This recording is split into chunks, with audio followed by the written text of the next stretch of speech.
What up, what up, what up, people? Happy Wednesday. I was getting ready to say Thursday. My mind is all over the place. Happy Wednesday. Wednesday, how's everybody? It's me, Nikki. Introduce yourselves. That's Bird Slim. I'm Kyle. I keep telling people don't believe me. I tell everybody that Robert Beck, Iceberg Slim, was my godfather. Mm-hmm. Right. 7 degrees of separation, right? Something like that. 7, 6, 8, one of them.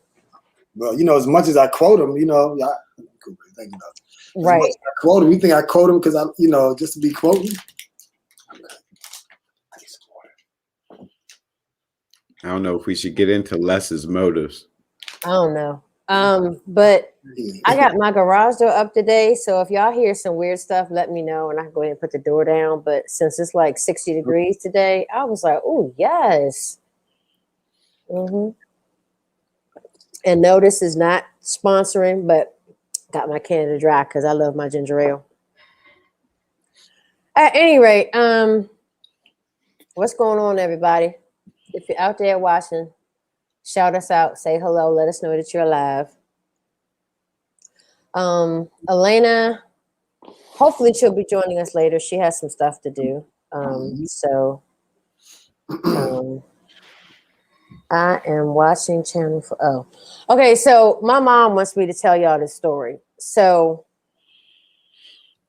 my parents went to go get vaccinated. They live in Prince George's County. Okay. They went to the Sports and Learning Complex over in Landover. And they had an appointment. They got there and they were turned away. They were told that they were not in, I think it's phase 1C, which the age is, I believe, 65 to 74, which that's the age group that my parents fall under. So my dad has had a couple of strokes and he can't get around as good as he used to. So he walks with a walker. So because of where they were doing the vaccinations, they had to walk to it. And he made it up there. They turned them away, even though they had an appointment. And they asked how old my parents were. They gave their ages. And they were like, oh, well, we're only vaccinating if you're 75 or older. But that's not what the website said, because I made the appointment for them. So my dad, at this point, he's in pain because he had to exert a lot of energy to get to where they were given the vaccinations. So people were asking, can we help you? Can we help you? They said, we'll stay with him while you go and get the car. My mom says, well, I can't, if I go get the car, I can't bring it here because they had that area blocked off. My mom gets in the car and she calls me. She is livid, okay, because she sees that my dad is in pain. He was confused. He didn't understand. She got on the phone this morning and called everybody and their mama. So Tracy Wilkins, I believe her name, from Channel 4, came out to interview my mom at her home. Oh, wow. She talked to the health department from Maryland. And she also left a not so nice message on Angela Also Brooks's voicemail. I said, Mommy. She said, I didn't care. I was angry. Her thing is this. She said, I keep hearing that blacks don't want to get vaccinated, right? But she said everybody that was there, just about everybody that was there, was black. And everybody got turned away. And everybody had appointments. And she said that she feels like they're treating the blacks in Prince George's County as second-class citizens. And she said she's tired of it. So I told her I was proud of her for doing what she did. And yep, so we'll see what happens. The news lady said she also reached out to the county. Angela Also Brooks is the county exec for Prince George's County. She had reached out to her office and hasn't gotten a response back. So it just, I don't know. To me, the confusion doesn't seem It seems like they're making things harder than they need to be. I used to design websites, right? Ivy designs websites. Chelsea. So it would seem to me if you're in a certain phase and you've got people coming from other counties who aren't supposed to be there, or you've got people that are younger than the age group that you're currently vaccinating, when people go to make their appointments, they ask for your address and your date of birth. Why not make it so that if you put in any other county besides Prince George's, you can't continue? You get rejected, right? Or same thing with the age. If you're doing, let's say, 85 years old and older, if you're 84 and you put your birth year in, you shouldn't be able to go on. And then the flip of that also is don't have this mass thing for appointments if you know you don't have that many vaccines. And that's what seems to be happening. They keep running out. Well, why are you opening it up to all of PG County when you know you don't have enough vaccines? Put the amount, I guess, the number of spots for however many vaccines you have for that particular day. I feel like this is not rocket science. And I don't understand why they can't get it right. Can't get it right or don't want it to be right? I don't know. I mean, it just seems like failed leadership all the way around. It makes no sense. At that level, like I said, it's not hard. Right, but at that level, I mean, how many, with all those competent people, how many mistakes, are you going to have? Someone is always checking in on someone, making sure that they're doing the right thing, right? So I think it's by design. I don't think it's a thing where, oops, we forgot. Oops, it was an oversight. Oops. That's what my mom says. She says she feels like they're doing this to blacks on purpose and she's tired of it. Right. And I said, well, mommy, kudos to you for reaching out and, bringing it to the attention. But apparently the cameraman said they were at the Sports and Learning Complex last week because there was issue up there about that before. Oh, this was the kicker. That when the health department, they were like, Sports and Learning Complex, what are you talking about? And so I know that Governor Hogan said that it's the Convention Center in Baltimore and Six Flags were the two main vaccine spots in Maryland. So when you go on the website to make your appointment, the Sports and Learning Complex is there. State of Maryland logo, all of that stuff. So I'm like, how is this the health department not know what in the world is going on here? Right. Why is this so difficult? And it's not just Maryland, it's other states that keep having this miscoordination going on. What the hell are y'all doing? How are you in these jobs and you can't coordinate something like this? Or if this is not your expertise, bring somebody in who knows how to coordinate stuff. I don't understand why it's so difficult. And that's the point. I mean, I think we're talking about two different topics. One is a discrepancy of care when blacks don't receive the same care as other races in the healthcare arena. And then the other one is the coordination of, I guess, a pandemic response. So with the vaccines coming in, if you're trying to get the world, or in this case, United States vaccinated, then leadership, someone spoke to a failure in leadership. It's nothing that you do on a decade, yearly, whatever basis. So you need a plan, and that needs to be instituted properly. If it's not, then you get the type of appointments and no vaccines, or vice versa type of issues. Okay, so my thing is, every state knew that this was coming, and I feel like they're behind the 8 ball on this. I feel like now they're trying to get coordinated. Okay, but you knew when it was going through the FDA and this, that, and the other. They kept saying when possibly, the vaccines are going to be rolling out. So why not get the coordination and whatever you need then? Why is it that, we have to wait? West Virginia, beautiful. West Virginia has 96% of that state vaccinated. And it's like, I don't know why other states can't model, and not that West Virginia is a huge state either. And I know that part of the problem is there's a lack of supply, and I get that. But to combat that, don't open up the appointments wide open. If let's say you've got 10,000 vaccines, okay, for that day, don't open up the appointments for 20,000. Make it 10,000 and call it a day. I don't know. Maybe it's just easier said than done for me. I don't know. So it just doesn't make sense. And you think about also they're taking them out, so there's a chance of spoilage, and then there's probably a 10%, 15% cancellation rate, whether they call you or not. So people you're prepared for. So then you're probably taking walk-ins. So then if you have too many walk-ins, they eat up your, you know what I mean? I think if it had been laid out properly, if there was a proper response to the pandemic relief nationally, then each state wouldn't be looking for their own sort of direction, because this time last year, no one was instituting a statewide mandatory or statewide vaccine.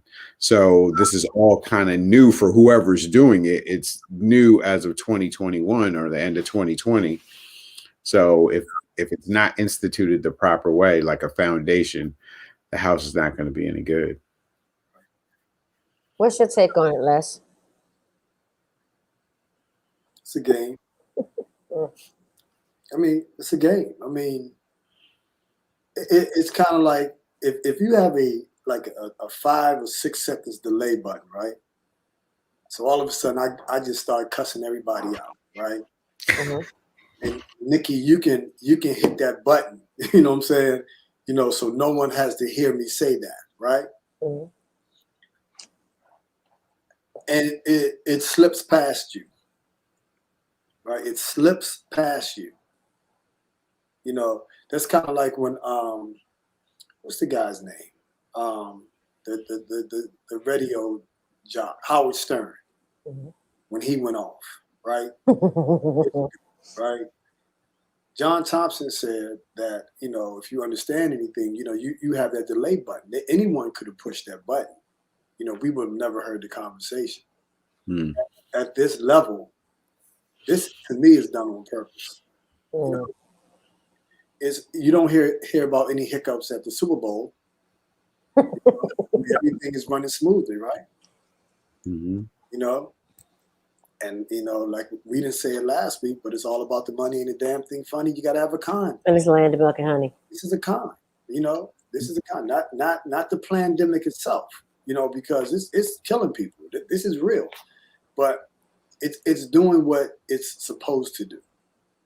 Because if you're serious about getting everyone vaccinated, you're going to make sure everyone is vaccinated.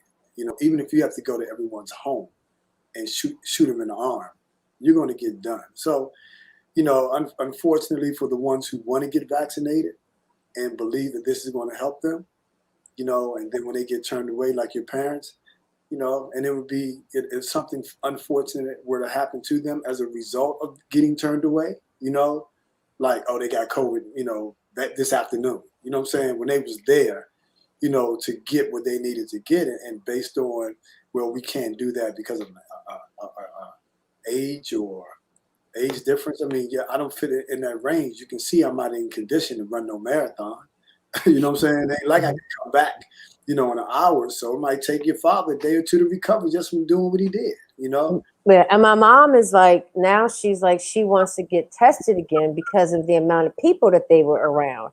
Right. There was no social distancing. It was outside. It was cold. But when you go on Maryland's website, it's hard to find a place for testing now, because the 2 big spots that they were testing at, they're doing vaccines now. So it's just, there's like this miscommunication, and yeah, she was heated. So I told her to calm down. Yeah, to me, it's all done on purpose. I mean, listen, if this is the greatest country in the world, right? So they say, mistakes like this don't happen. You know, they don't happen. You know, so.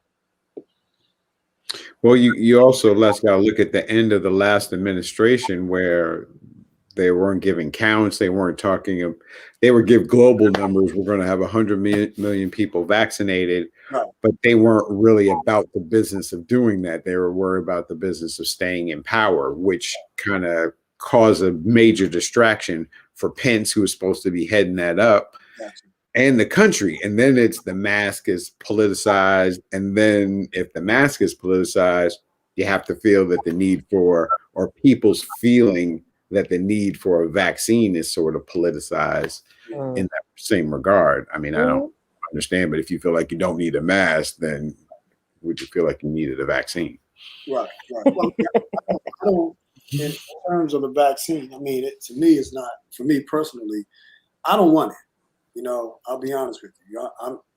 I'm still leery about vaccinations. You know, I had to get the flu shot because I was on a medical project, and it was mandatory that I got the flu shot. And after I got it, then I read that I didn't have to get it. You know, I didn't get sick this winter. You know what I'm saying? I didn't get the flu, but and just in terms of, you know, forcing or making it mandatory that we get this vaccination that we don't know anything about it, and now they're talking about Johnson & Johnson has been approved. You know what was going on with them a couple of weeks ago. You know, so I mean, what they didn't pay off the right people in order to get their vaccination out there. Well, I don't think it's mandatory right now. Right now, it's coming. It's coming. So I don't think that it's mandatory. I think that right now they're just trying to get enough so that everybody in the U.S. can get a vaccine if they want a vaccine. Yeah, but you have people who won't even vaccinate their kids. You know what I'm saying? I mean, then they must be homeschooling, because you can't go to school if your kids haven't been vaccinated. You can get a medical, or I guess it's a religious exemption. Okay, I guess it's gonna be a whole lot of them going around then. Hey, can you imagine? Can you imagine it work? But we'll say you're getting out of it. But to Les's point, I think the airline industry can make it mandatory. The cruise line, you're pretty sure they're going to make it mandatory. So maybe to go to a football or basketball game may limit your activity because of not being vaccinated. That's where I see things headed, where if you want to do X, you need to have been vaccinated. Yep. They'll probably have, because everybody's given a vaccine card, and after a while they'll probably make that into an app or something digital where you can show it. If, like you were saying, Kyle, like if you go to a basketball game or something, you just hold your phone up to say that you've been vaccinated, then you can come on in. I mean, it's not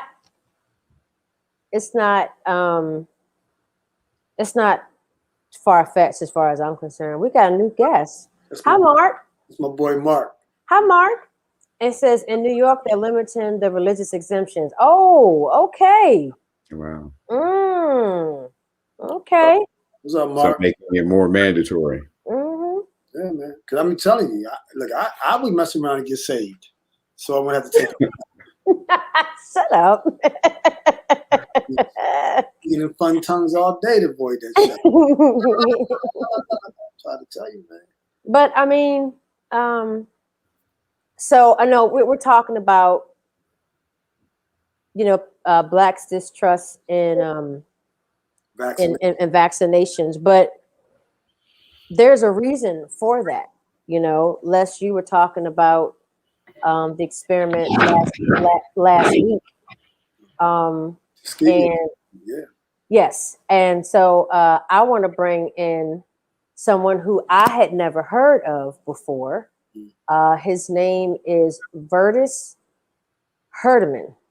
Now I'm going to put this up on the screen and I'm going to leave it up there for a second because I want people to read about him.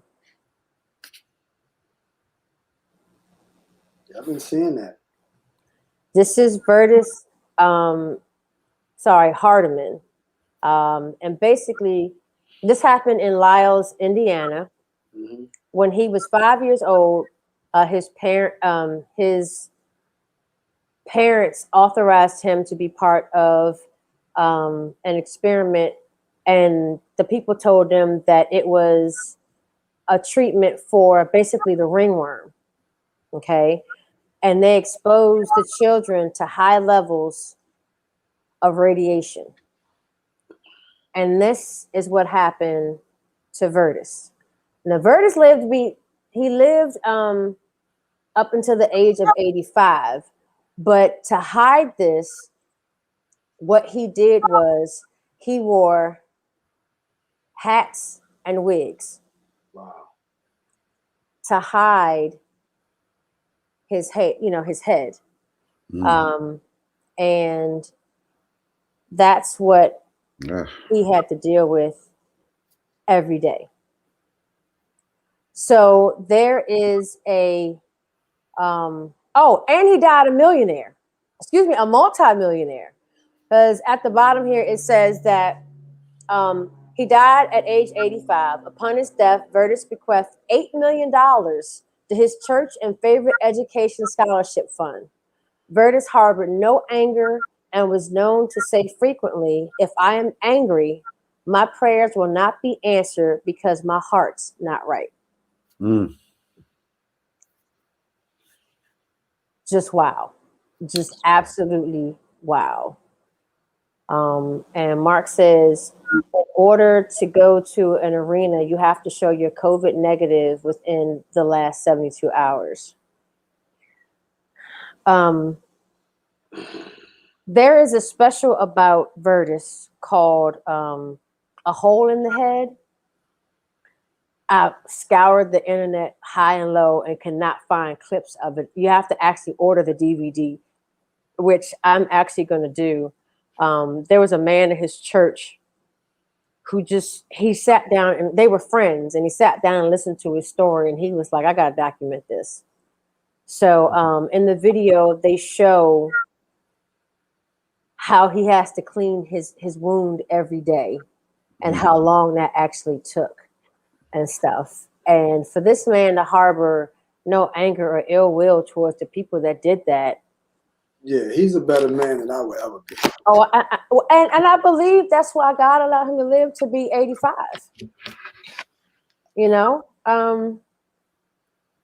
I don't think he had any children. But who would, and I'm not being facetious, but could you imagine anyone wanting to be in a relationship with him?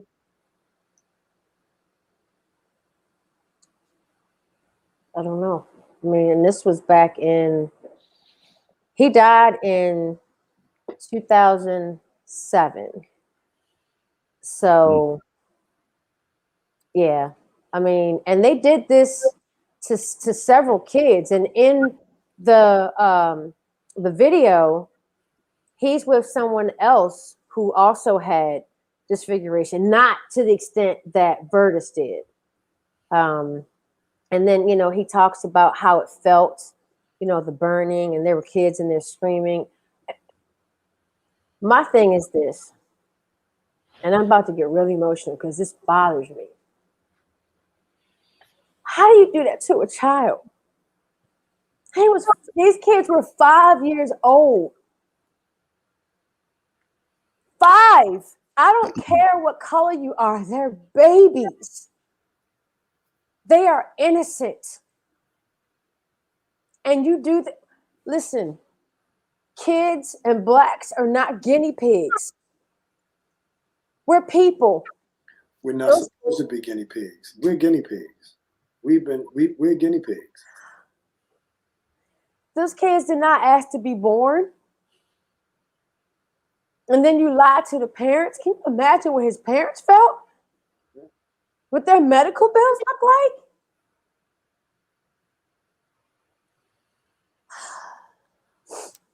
This stuff makes me so angry. And then you got people that actually have the nerve to be like, well, that was 400 years ago. I'm sorry. Were your kids used as human guinea pigs for all types of medical experiments? Was your race subjected to that?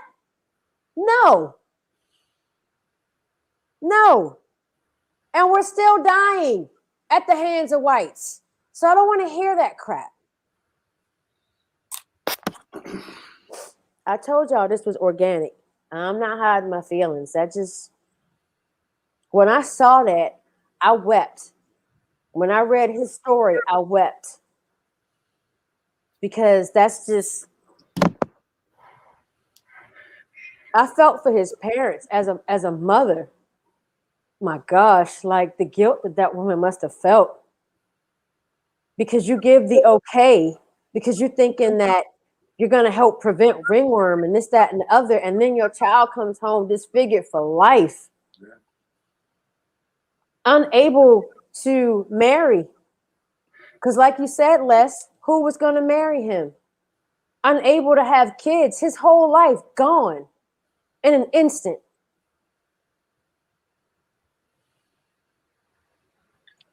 Ugh. And this is Black History Month. So, yeah, this is the last week of it. And then got another story. It doesn't have to do with experiments, but 21 blacks were burned alive in Arkansas. And I don't have the year, and I'm sorry. Well, this was 2 years after the Little Rock integration. And it was 69 boys at this school in Wrightsville in a dormitory. They locked the doors and set the fire. 21 of them did not make it out. And it's out there on the internet too. I watched a documentary about this and I cried because they had actual survivors of that horrific event.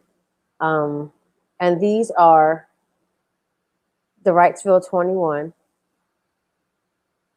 The youngest age is 15 and the oldest is 17. Just snuffed out. And we're told in the documentary, they said that they'd gone to a nearby cemetery and just dug an open grave, and they were carrying the body parts over in trash bags and just dumping them in the ground and burying them like they were actually trash.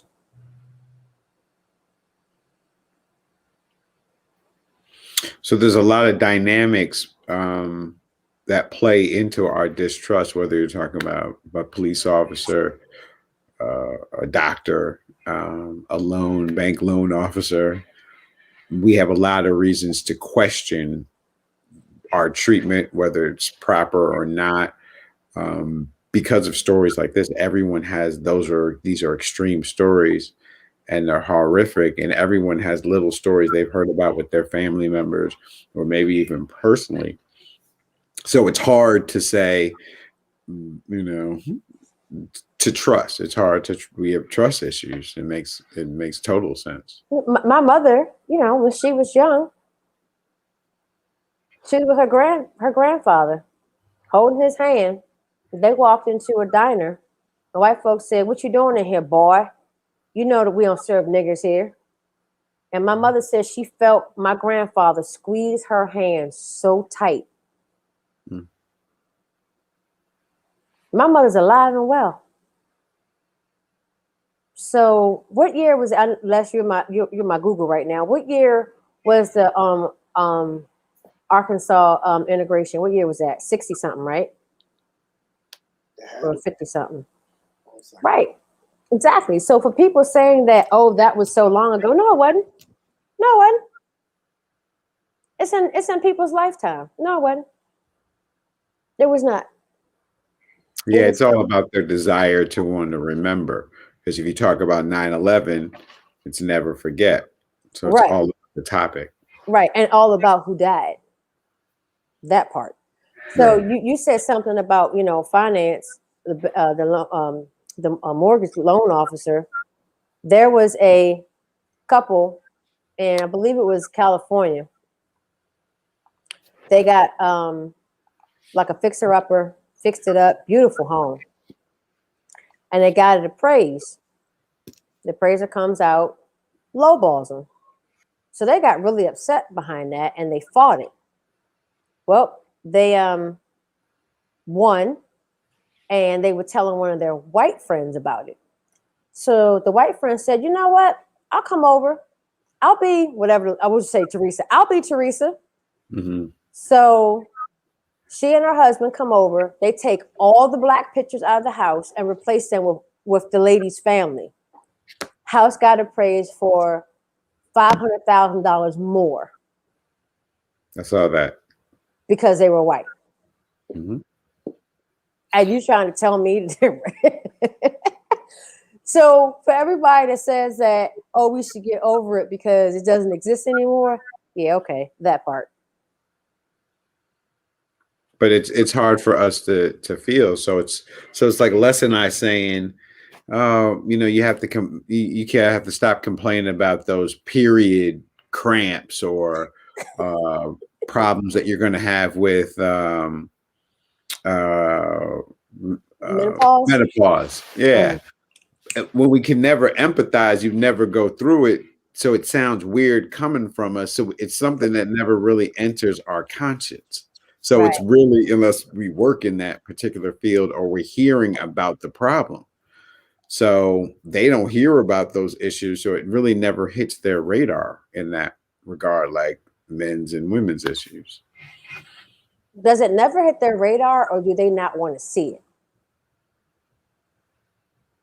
Well, I mean, to that point, if you watch, if I'm watching TV and something comes up, a commercial comes up about female products, I might not even see it. I'm seeing it, but I don't know what the brand is. I don't know what they're talking about. You're not paying attention to it because it doesn't affect you. Right. So that same type of, you can be exposed to it and not absorb it. Les, you look upset. What's wrong? Oh no, I'm just listening. You know what I'm saying? Dissent in this country have been identified by the 60s. People always say, well, what do you think about the 60s? I personally think that the 60s are over. That's Gil Scott Heron. He popped up in my background. The 60s were an integral part of what is happening now, and I was listening to Gil Scott Heron a little earlier today. Okay. Hey, Val, welcome back. Val says, did you see the story about the lady whose neighbor put up the KKK flag in their front window facing her home? They did this because she added security cameras to her home. Tell me again, racism doesn't exist. Ha. Les, you were telling me a story that I didn't hear about. Can you share what you was telling me right before we came on? Of course. No officer indicted in death of Daniel Prude, a black man penned and hooded during mental crises. You guys haven't seen that yet? In Rochester, New York? No. I heard about it. Yeah. See, here's the thing. Here's the thing.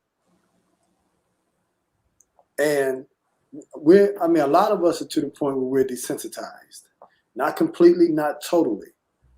But for those who have been alarmed and, like they say, to be forewarned is to be forearmed, right? When they, and I always say this, our scholars have been saying this for years, that this is what's going to happen. There's going to come a time where it's going to be an all-out assault on black men. But now you have an all-out assault on black women and black children as well. The reason why I don't want to get into the story is because there's a backside to this, a backstory to this, but it says, no officers indicted in death of Daniel Prude, a black man penned and hooded during mental crises.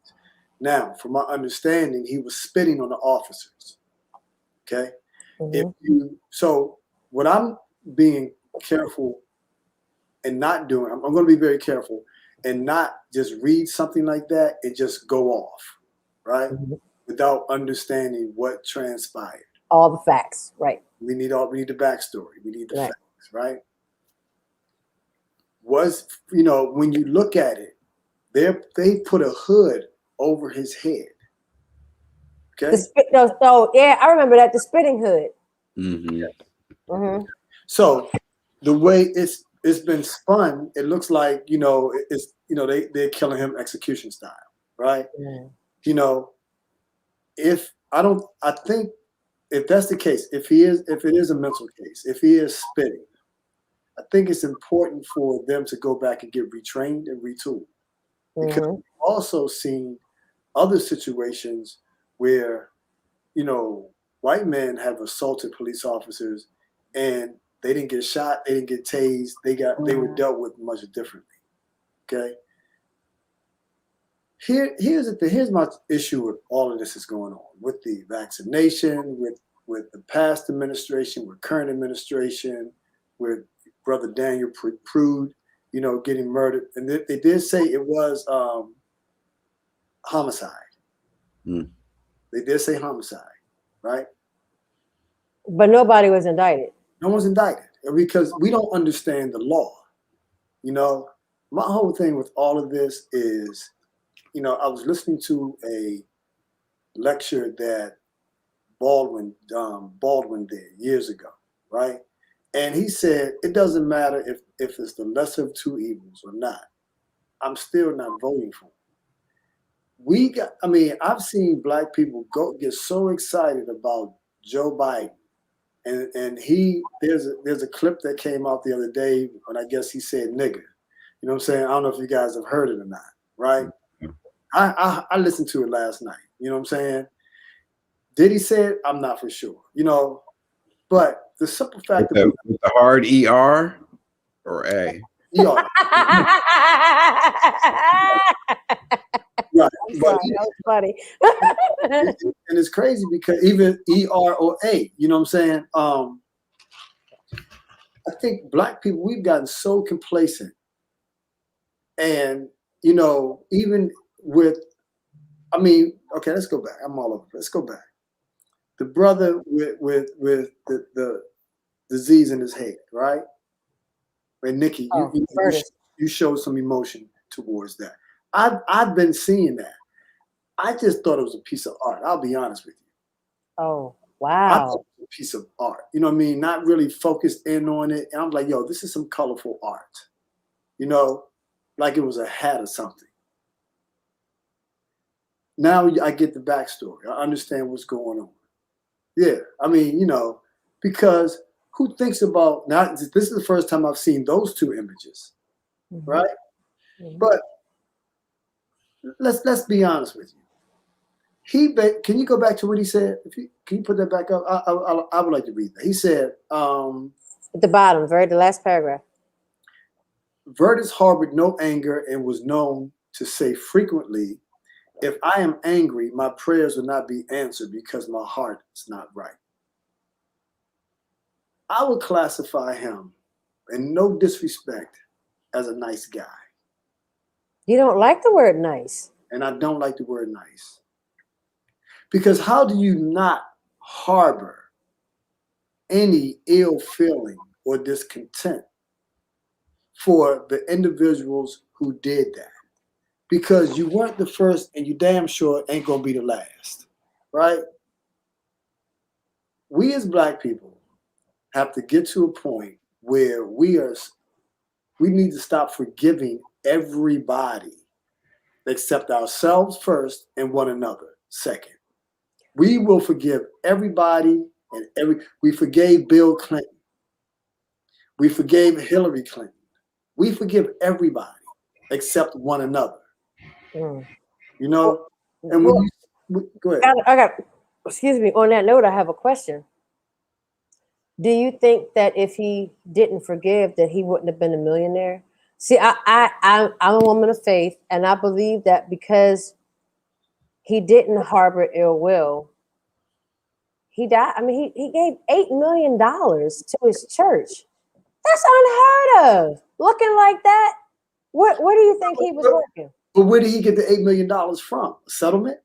No.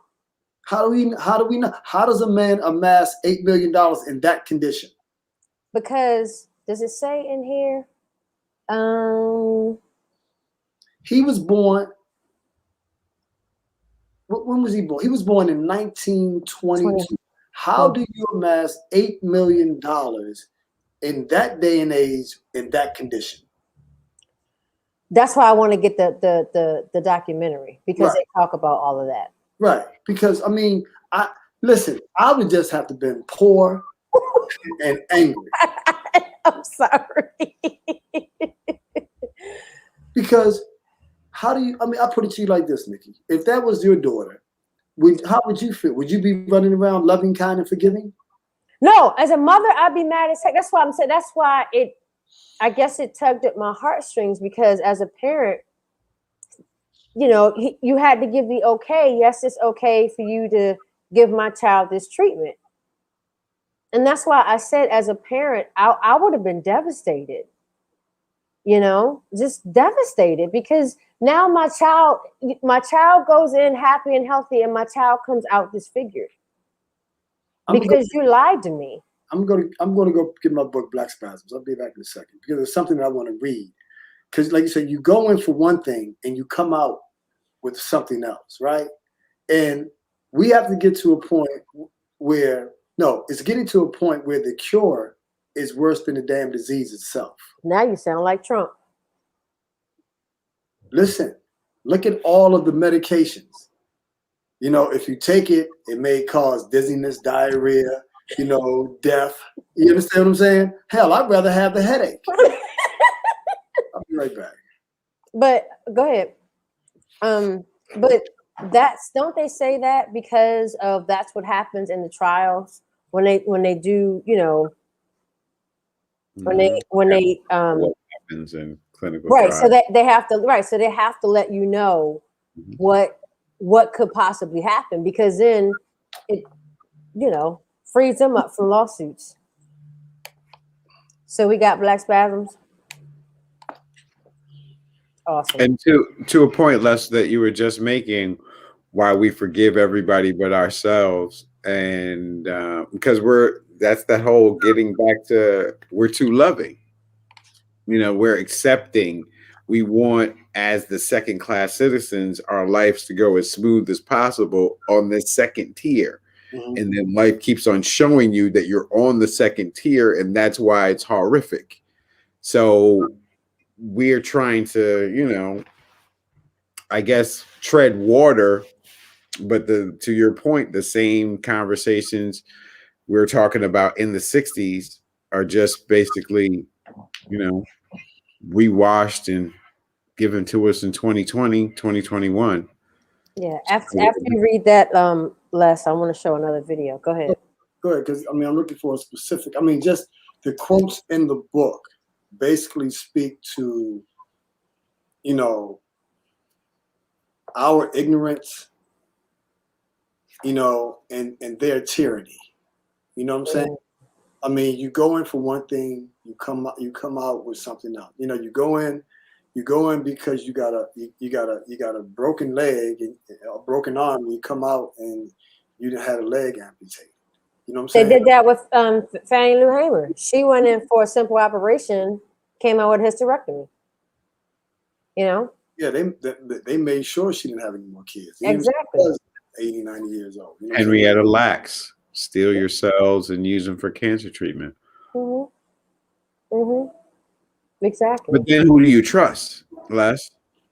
You know what I mean? We have to trust the pilot getting on the plane, or we can't fly. We can't. I have friends and family from New York, right? Especially the ones in Harlem. They say, man, we from Harlem. We don't trust nobody. You know what I'm saying? Right. You know, we New Yorkers, we don't trust nobody. And just because you get on that plane, it don't mean you trust them. You know, some things are necessity, right? The whole thing with the vaccination, anytime this country is being benevolent,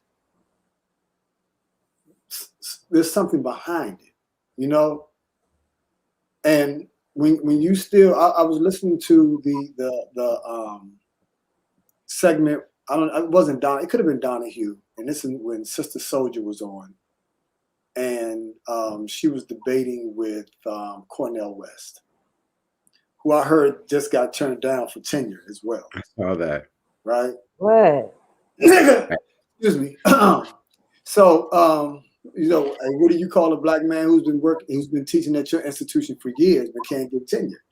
So he was basically saying, because Sister Soldier was like, I haven't met any good white people. And she was like, where are these good white people? I want to see them. And Cornel West was advocating for them hard. Mm-hmm. Now, I may not necessarily would have agreed with Sister Soldier saying there aren't any good white people. I wouldn't say that, you know, but the fact that he was advocating so hard for them, right? And it's like we advocate to the point that we look very coolish. The same way when I saw people running around here, you know, happy about Biden. Were they happy about Biden, or were they happy? Well, we weren't happy because of Joe Biden. We were happy because Trump was out of office, right? So I'm pretty sure they would have did the same thing for Bernie Sanders, right? But it's just this, we forget stuff. And for black people, and I'll be honest with you, for black people that they love Bill Clinton, they lost their damn minds. You know what I'm saying? Knowing what he did. And for them to come back and say, we voted for Hillary after she called black people super predators, we're too forgiving. Mm. We're too kind. Did you hear the statement after Trump lost the election? They're like, oh, good, we can get back to the normal racism that we're used to. No, there's like a meme or something. So what they were saying is with Biden, we're going back to kind of covert racism. And with Trump, we had overt racism, which was caused people to struggle. I can agree with that because, you know, there's a push to put Harriet Tubman on the $20 bill. It was supposed to happen in 2020. But the hell with that. Give us reparations. They gave the slave master reparations. They're not giving it to the slave. Give us our $50. Give us our 40 acres and a mule. 40 acres, $50 and a mule. You know, what the heck we gonna do with a $20 with Harriet Tubman on a $20 bill when they're about to get rid of the dollar? There you go. I mean, come on, man. I mean, you know, listen. The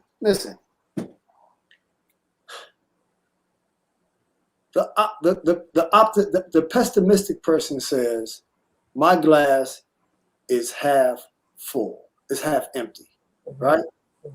The optimistic says, my glass is half full.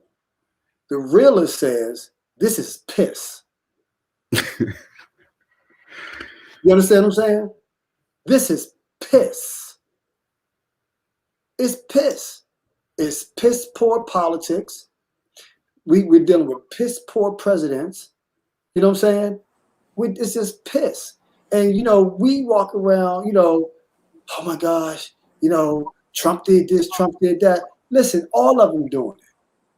You know, and we need to get out of the person now. I'm almost finished, Nikki. We need to get out of the personality and get into the politics. Get into what a person's politics are. You know what I'm saying? Mm-hmm. You know? Mm-hmm. But we love a little too much. You know what? And I will say one thing about Trump, you know, which I don't know anything about Trump. You know, I can appreciate, I think we all can appreciate where a person comes from. You know what I'm saying? Where they stand. You know? That's very important.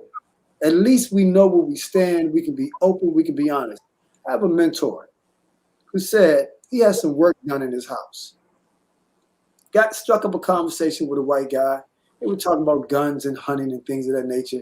So the mentor asked him, so what are you hunting next? Or what are you getting ready for? And he looks at him with that look like, you know what we're getting ready for. Mm. You know what I'm saying? He said, man, I can appreciate the fact that he was open and honest because he didn't have to say that. Mm-hmm. You know, one thing we know where Trump stands, right? Let me ask a question. I don't know, right? Have we ever heard Trump say nigger? Has it ever been reported that he's ever said the word nigger? But does it really matter if you're treating people like it? No, it doesn't matter. No, it doesn't matter. His niece has confirmed it that he says it all the time in private, but Okay. I can't think of any. Right. That's what I'm saying. I'm not advocating for him at all. You know what I'm saying? I'm not advocating for anyone in that position. I didn't even advocate for Barack Obama because that is a position in which we know nothing about. And it becomes glorified when they put shows like Scandal on TV because you actually think that it gives us the mindset or concept or idea that that interaction goes on. You remember the time in which she used the code, her one and only time that she can use a code to gain access to him. You know what I'm saying? Because she didn't know where he was and he wasn't answering the phone. I mean.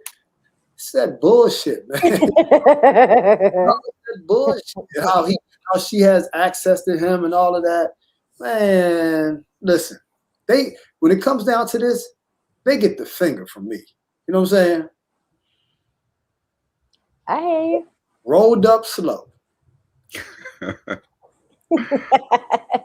Did you find the quote that you wanted to talk about? It's so many. I mean, I'll read one.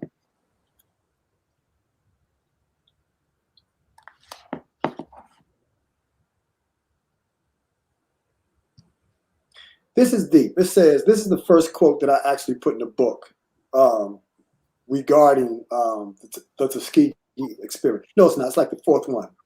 It says, virtue to the Negro race is like angels' visits, few and far between. In a practice of 16 years, I have never examined a virgin Negro over 14 years of age.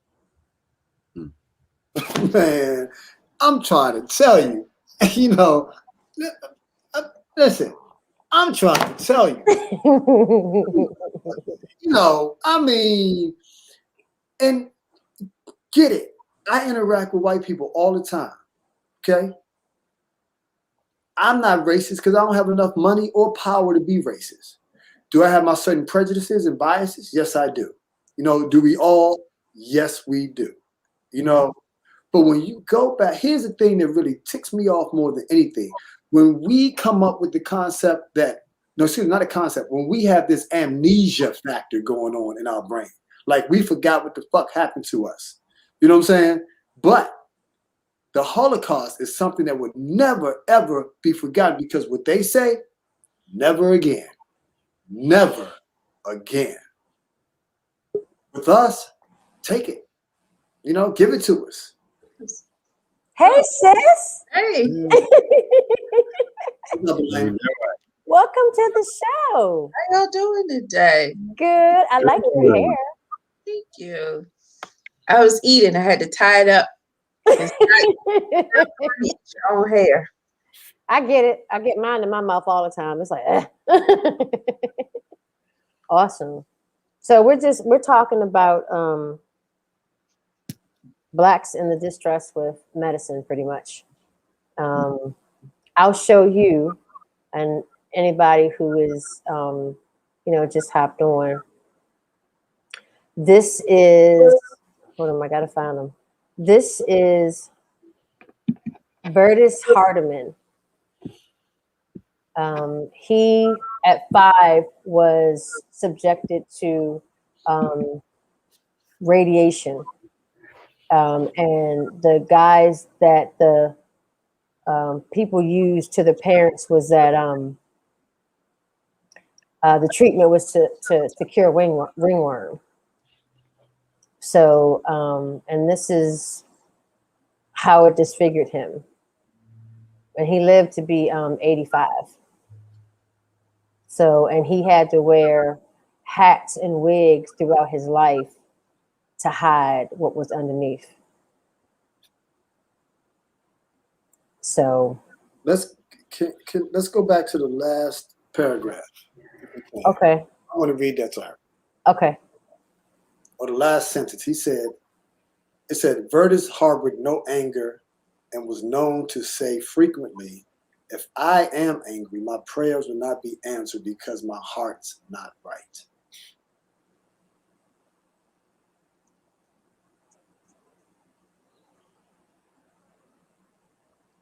Well, I'm a Christian and I would be quite pissed. Like, I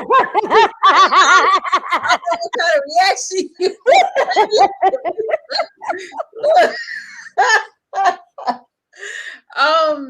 look, I mean, I think everybody understands anecdotally what anger does to you, right?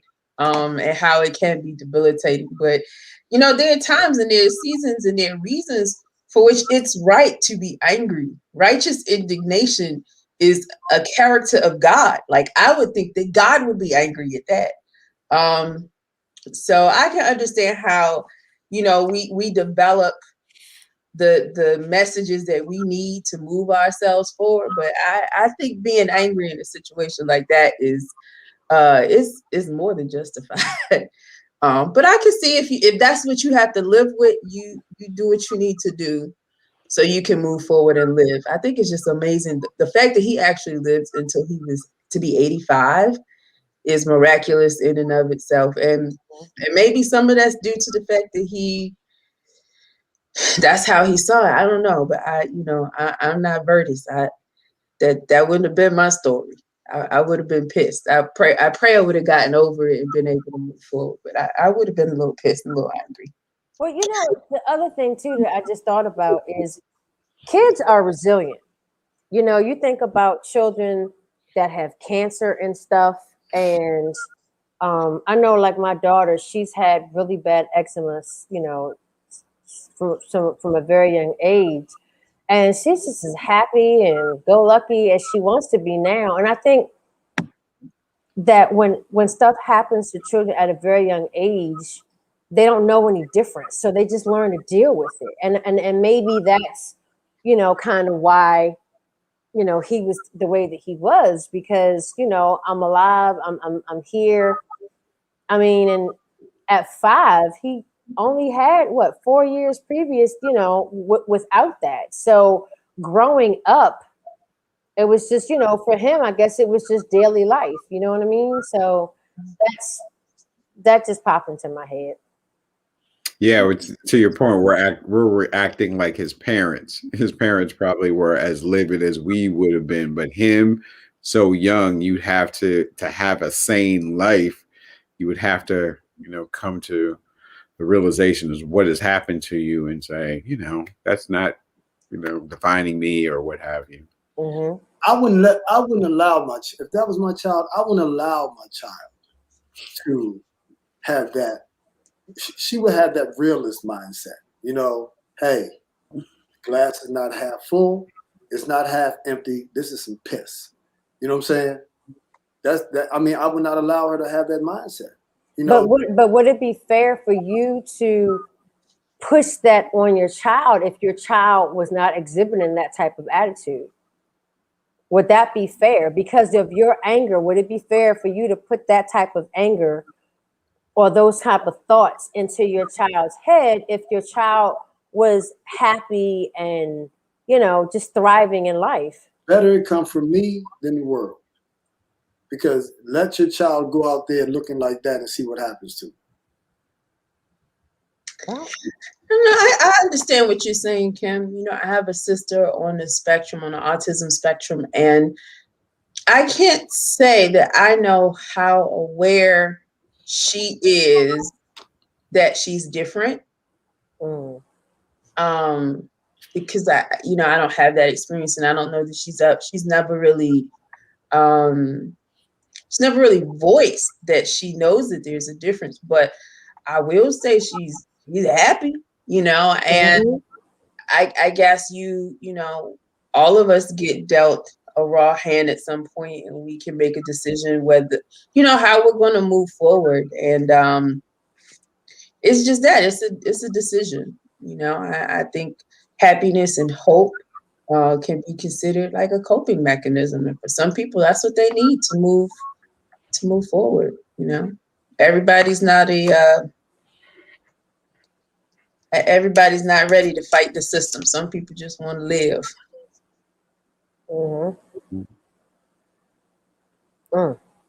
I was reading something the other day. I've had this for a while.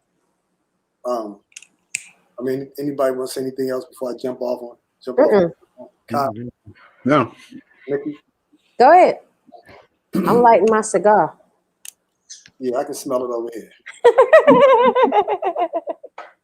Oh, real quick. My mom's going to be on Channel 4 at 5 o'clock. All right. Okay, congratulations, Mom. No, Well, it's not a happy thing. it is. No. See me come in all late. Stop it. Leave her alone. Yeah, you see your mother coming out in handcuffs and shit. You know what I'm saying? Shut up, Les.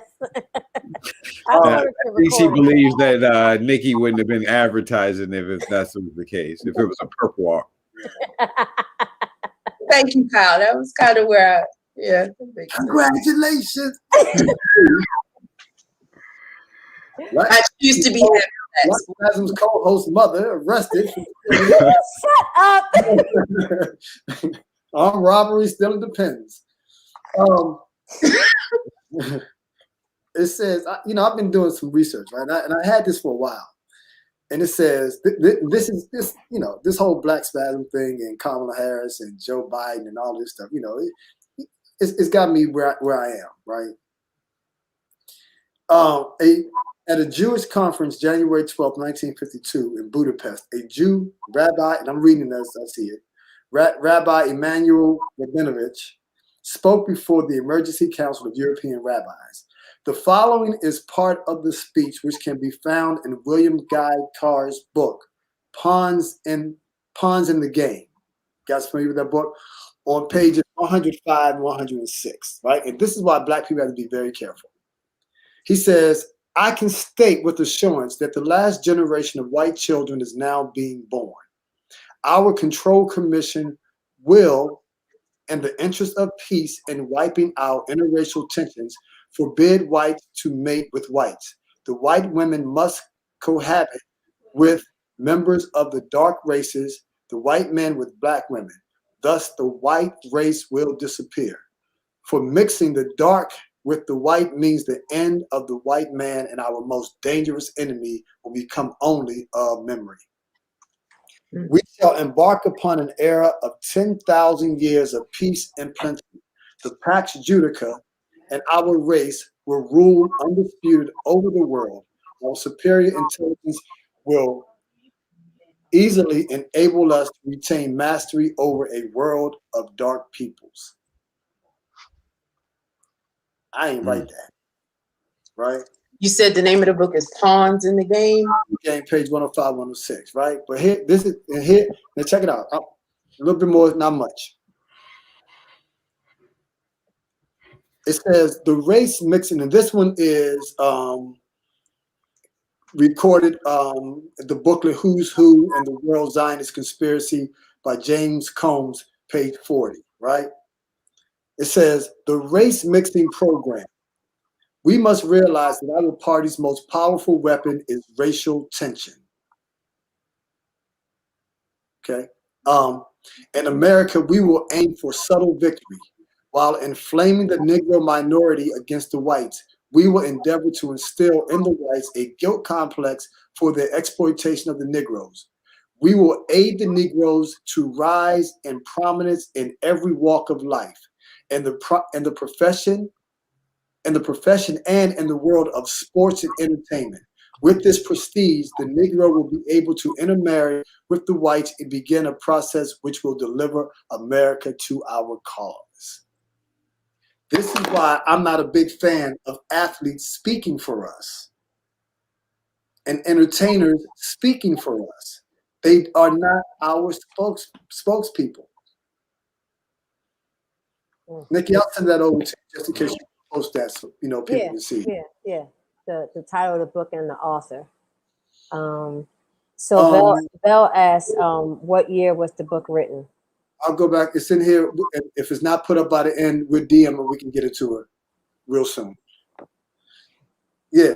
And this is why I'm not a big fan of everything I see going on, especially when you see the relationship and the tension that was between Kamala Harris and Joe Biden to now, they locked in like that. What's up, guys? Crit.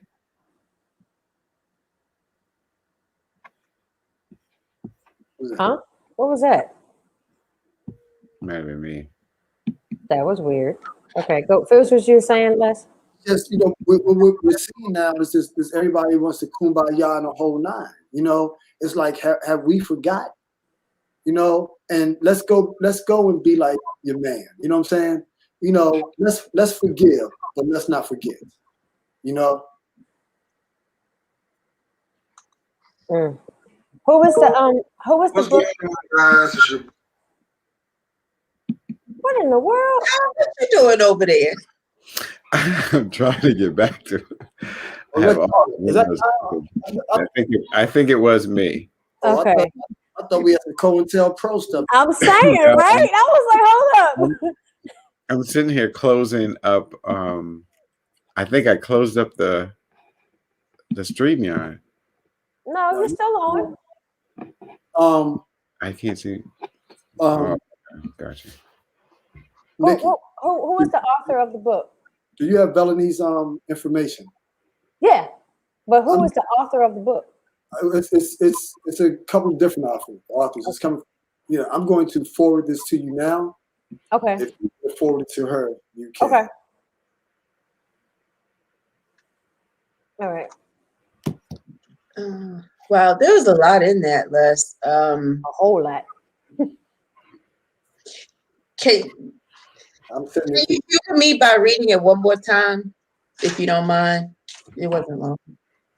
Yes. Thank you. Which one? The first thing that you read. Sure.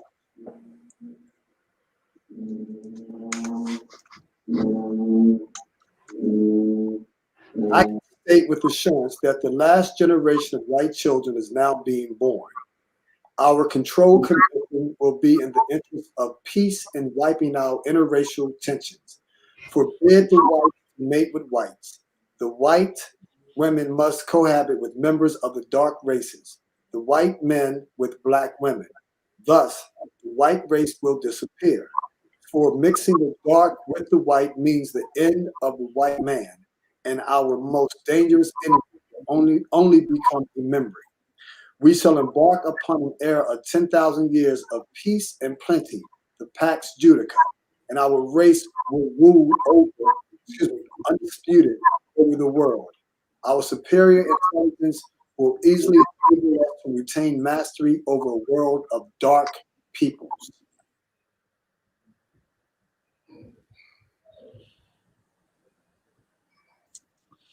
So that part about the last generation of white children is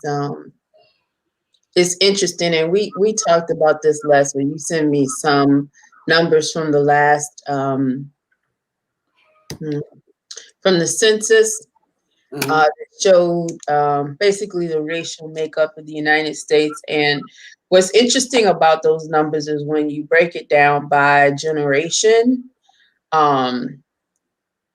You look at the numbers, 14% of America being Black seems a small number, but when you look at it based on younger generations, you quickly see that for younger people, white people are the minority.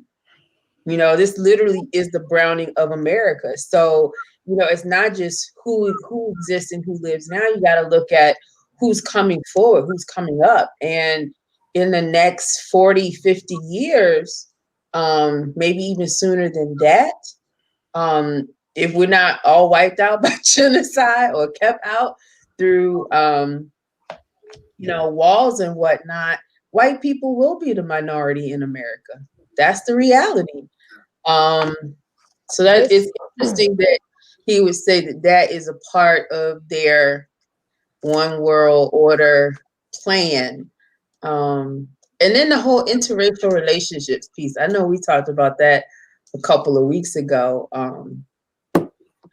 don't have a personal issue with who you decide to sleep with, but I do feel like an agenda is being pushed on us because interracial relationships are everywhere.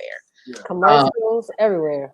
And I mean, I think that people should see them. There should be representation, right? People should see themselves.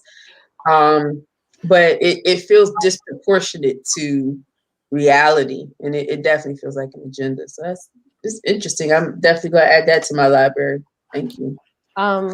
Vel asked, did the quote mention when the rabbi made the statement? 1952, Vel. 1952. You know, So I'm sorry, God. seemed like it was a little early because I don't think you were able to marry a black woman, wasn't able to marry a white till 68, I believe. So for them to be saying this so far in advance, that's all I'm saying. And at 52, get 1952 seems odd, but every commercial is to that point. The woman either looks light skinned black, dark skinned white, or Hispanic, and or it's a mixed couple in one way, shape, form, or fashion. So it seems like there is an agenda because a white on white couple, black on black couple is just not the norm. I mean, my thing is,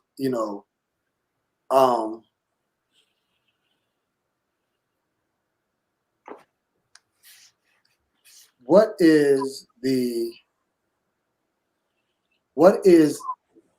epiphany here? You know what I mean? I mean, how do we come to this where we were going to start allowing and finding it lawful for black people and white people to marry one another?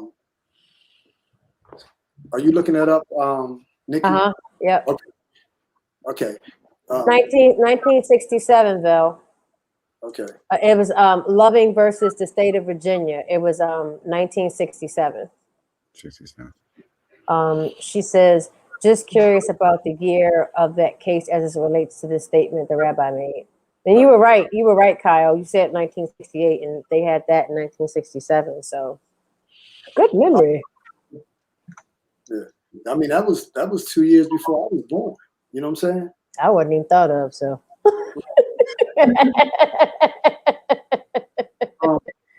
Nikki, can you send that to Valerie? Do you have an email address? I just sent it to you. Can you send that to her? The article? Where did you send it to me at? To your email. Oh, okay. All right. And that's my thing. When did we get to the point where, it's lawful? And what's the reason behind it? But it's crazy because I'm looking at these commercials. Yeah, I do see black men with white women in these commercials. I do, right? And vice versa. Right, I do. And it's amazing because I'm seeing, and the women are now getting dark. There's now showing dark-skinned women now who are interacting with white men, right? I remember a time when if a white woman had a big butt, she was considered nasty by white guys. You know what I'm saying? Like, oh, she fat. You know what I'm saying? And the brothers is like, yeah. Right. You know what I'm saying? Hey, man, or if you did see that, the brother, man, he don't know what he's doing with that. But now you're seeing white men with, sisters with big butts. You know what I'm saying? And the game has changed. But what you will not see, and you do not see, you will not see a situation like we did with Scandal, where you have a black president and a white mistress.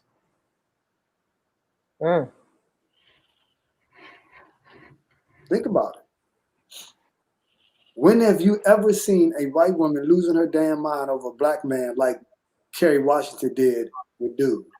I didn't like her after that. After that, I was through with her. It was a role, Les. She was too good an actress. Listen, certain roles I can't play. You understand what I'm saying? I don't care how much money. I could never play the role of a homosexual. I don't care if they say it's just an act. You know what I'm saying? Even if there was no sex scenes involved, that's just me. I can't do that. Am I against homosexuality? No, that's just not for me. It's like you're not going. Well, I was gonna say you're gonna catch me in the road smoking a joint, but if the money's right, that's a little bit different. You know what I'm saying? But certain things I just won't compromise on. But when you start seeing Oh, she said she was getting a paycheck, and there are few roles available for us in Hollywood.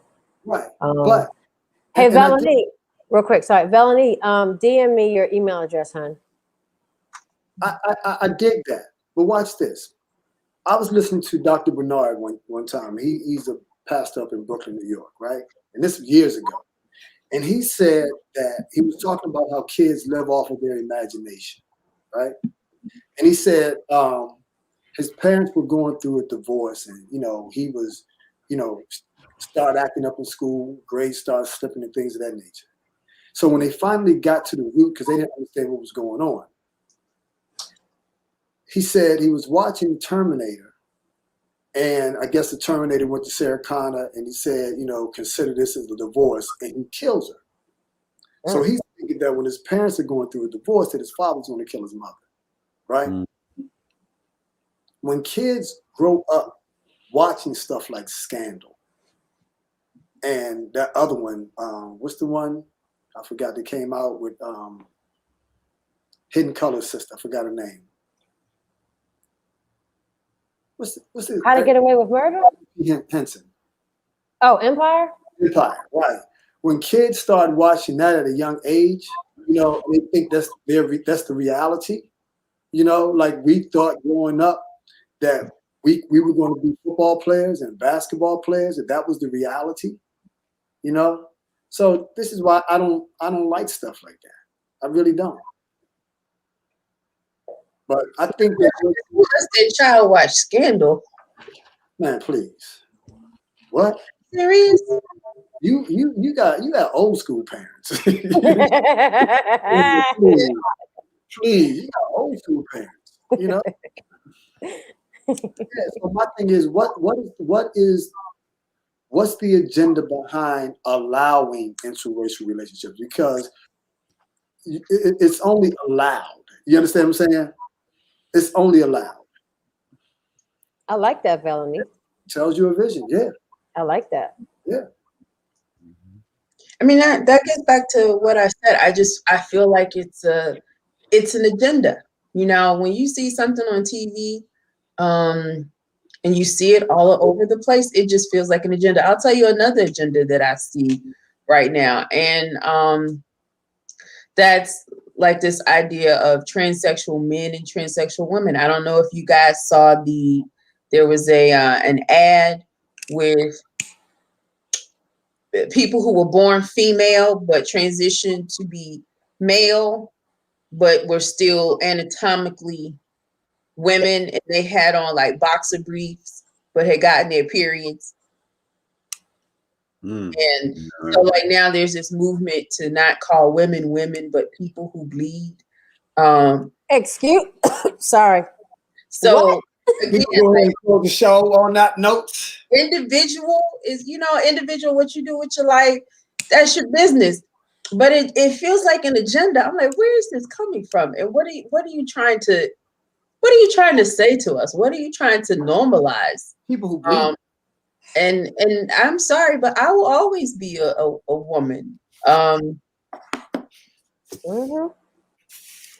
I can't your struggle or what you're going through, but sometimes it does feel like different agendas are literally being forced on us. And the interracial one, it feels like an agenda.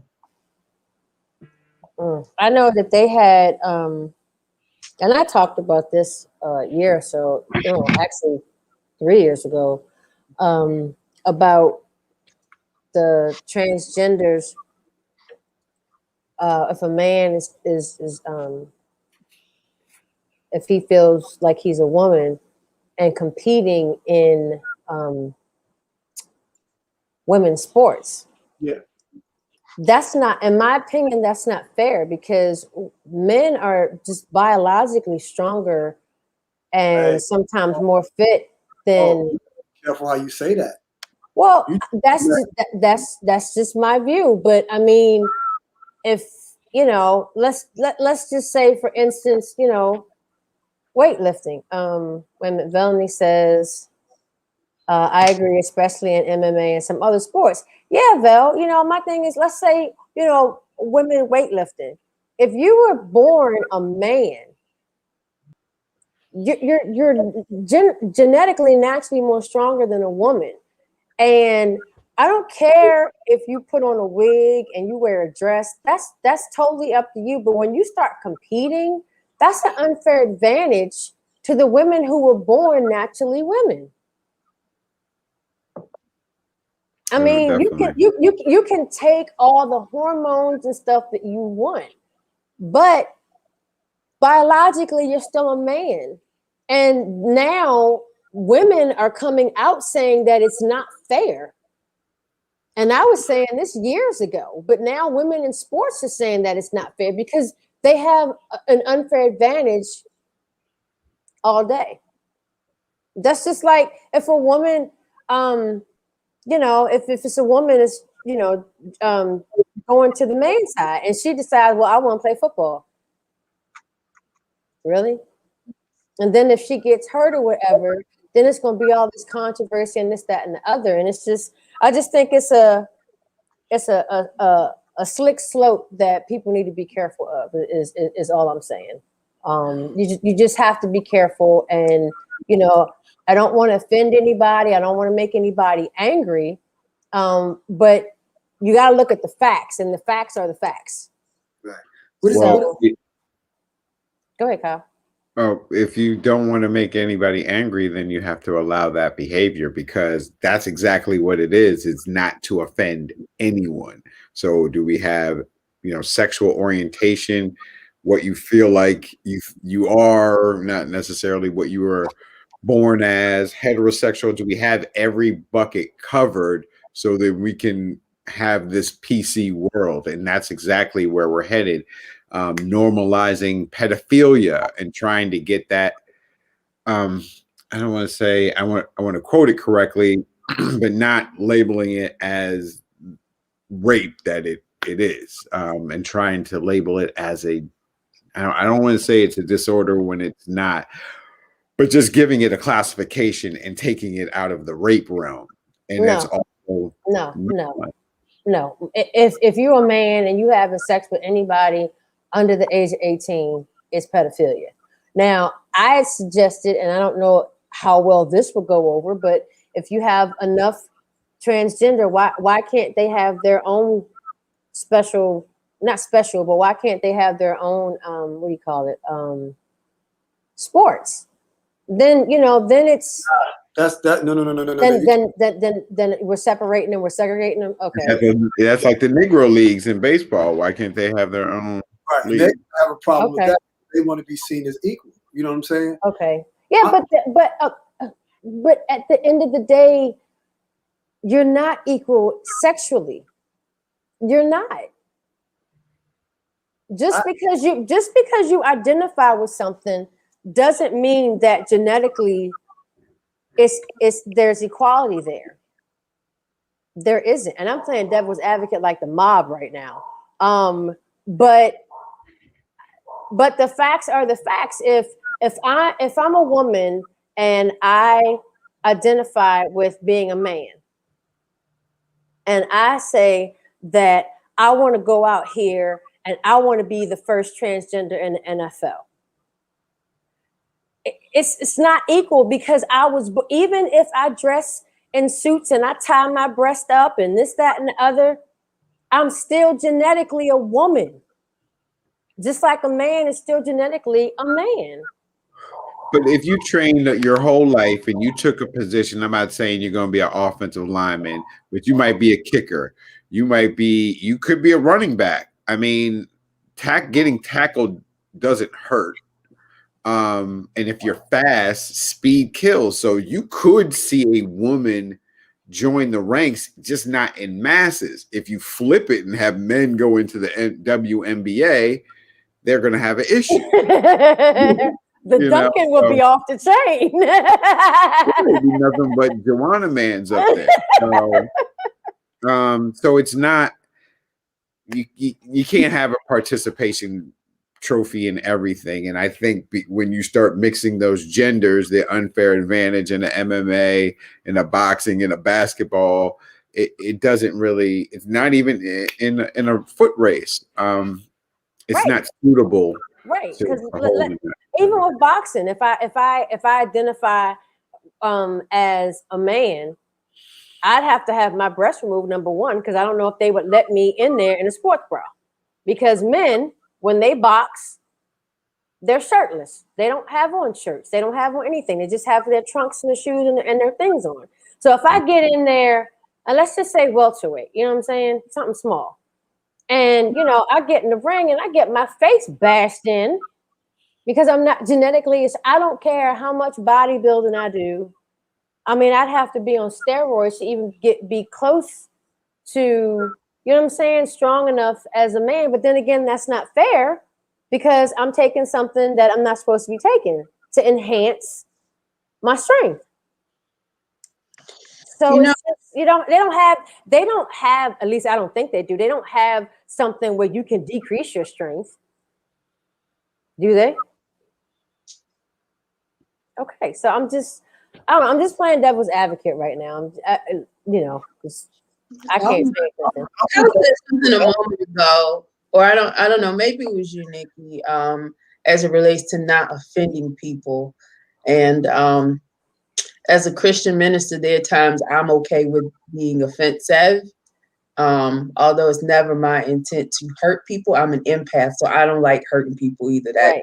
It doesn't sit well with me. But I do think that in conversations like these, we have to get to a place where we can feel comfortable talking about the agenda and critiquing the agenda, and it doesn't have to be personal. You know, it's not about one particular person and their decisions, but I think we have to arm ourselves with knowledge about the agendas that have been set for us. And we can't, you know, having thus been enlightened, you know, we have to hopefully consider our behaviors in light of it. You know, am I doing this because this is just what I have chosen to do?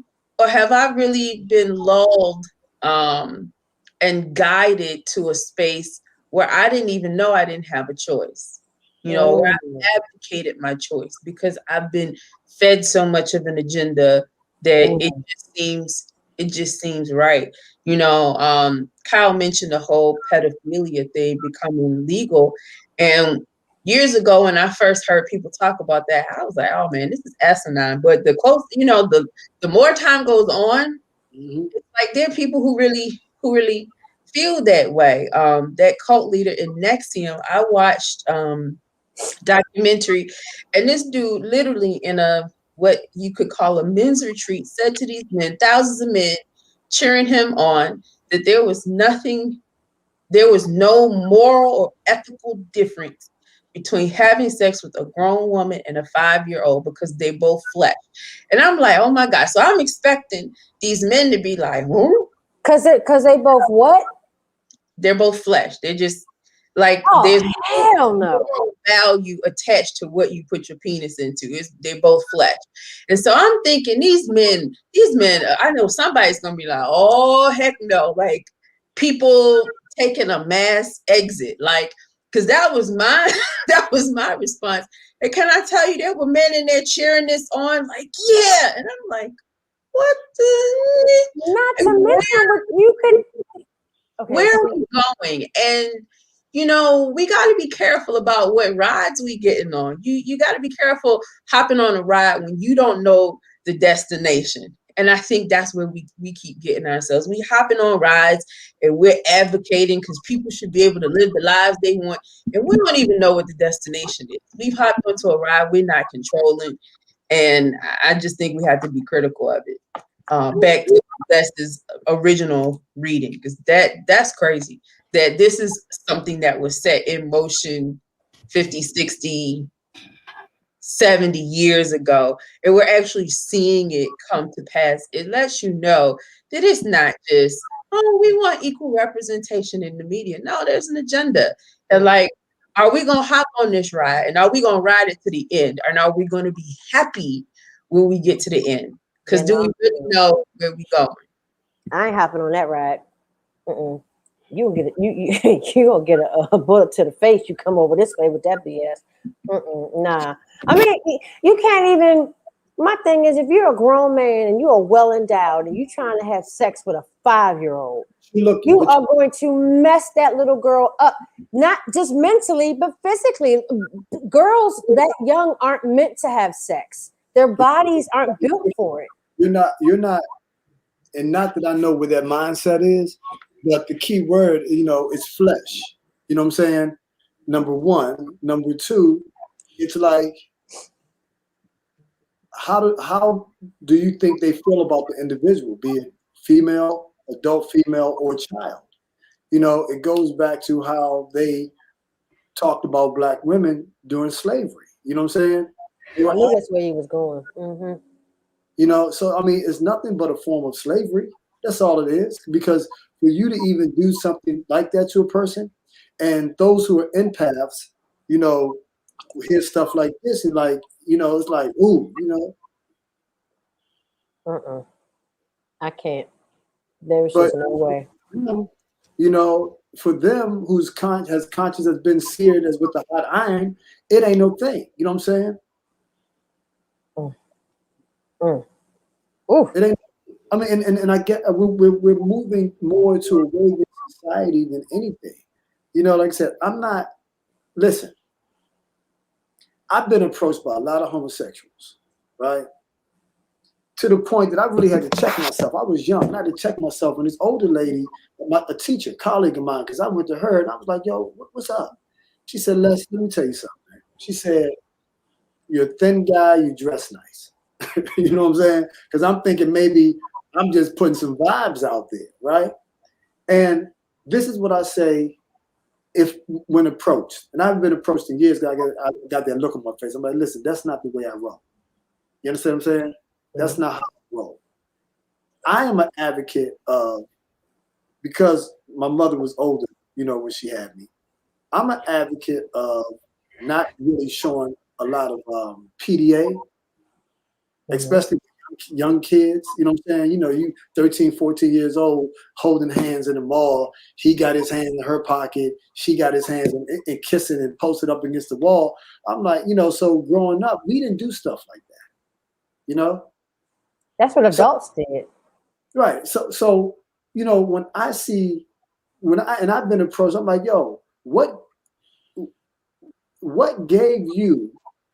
Okay, I understand. Shoot your shot, because you never know.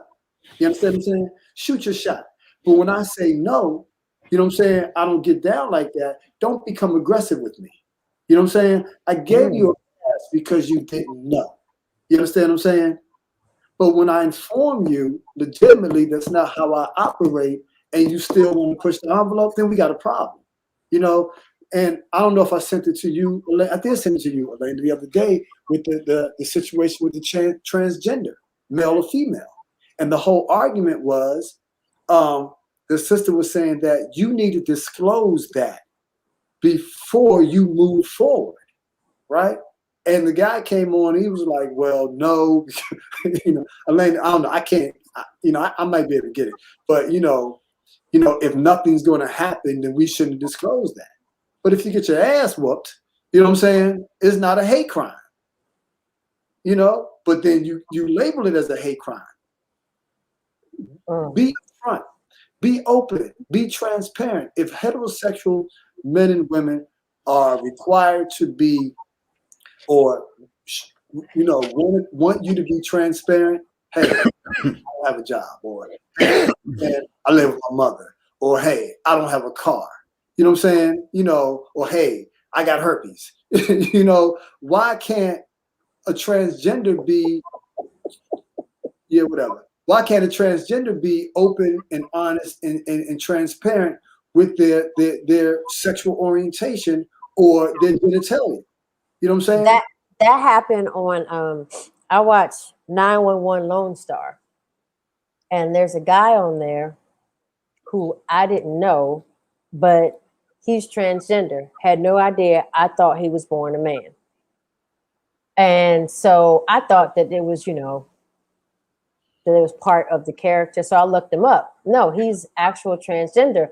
But they wrote that into the story. There was a woman, she found him attractive. They went out on a date and everything. They started kissing, and he just kind of pulled back. And so he went into work And, you know, his fellow firefighter was like, well, you know, if you think that she could be the one, if you're really interested in her, tell her. So he did. She wanted to remain friends. She said that she wasn't there yet. And it really, you know, it hurt him. And I don't know what it's like. To your point about, you know, why not be honest? No one likes rejection. Okay. And I can't imagine the type of rejection that a person that's transgender would feel being honest. But I understand what you're saying. It's like you're being lied to. And I was in a relationship and the guy told me he was single when actually he was still married. And I said, you lied to me and you took my options away. And he didn't understand what I meant. And I was like, he said, well, even if I was up front with you, then you wouldn't have got with me. You don't know that. But you've taken my ability to sit down and think about the situation to see if that's something that I wanted to be a part of or not. You know, so and of course after, you know, we broke up, but truth is important. And if you are unashamed of how it is that you feel, then I'm with Les. Be honest, be upfront, be open about it. I can't even begin to imagine what that feels like. I mean, they're just not even on the transgender level. It takes so long for some gays to come out for fear of losing their family and losing their friends and stuff. I don't know what that feels like. I know that I don't like rejection, and rejection hurts.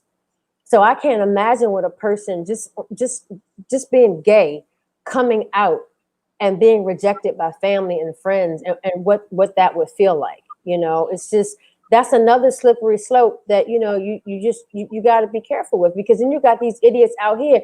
Oh man, you know, I was with this so-and-so and come find out they're gay or they're transgender, you know, and if their friends don't like it, now you possibly have opened that person up to a gay bashing or transgender bashing. People are just cruel and mean out here. Yeah. But here's my thing. You know, if you don't know how to type, don't apply for a job that requires you to type. You understand what I'm saying? Yeah. You know, you get up in there, okay, go type this document. You looking like, what? You know what I'm saying? If you like someone, you know, and you clearly know, or you can tell that they may not even want to participate in this type of lifestyle, you know, but you want to push the envelope, don't do that, because then, you know, something happens, or you've had a surgery and you didn't reveal that until later on, you know, take into consideration how that person must feel, you know. Well, this is why I said when we did the thing on dating, that it's important to sit down, and I call it interviewing. Like, if you're a transgender or you're gay, it's one of the first questions I'm gonna ask somebody I'm interested in is, how do you feel about that? Well, I used to be a female, so good. Hold up, Kyle.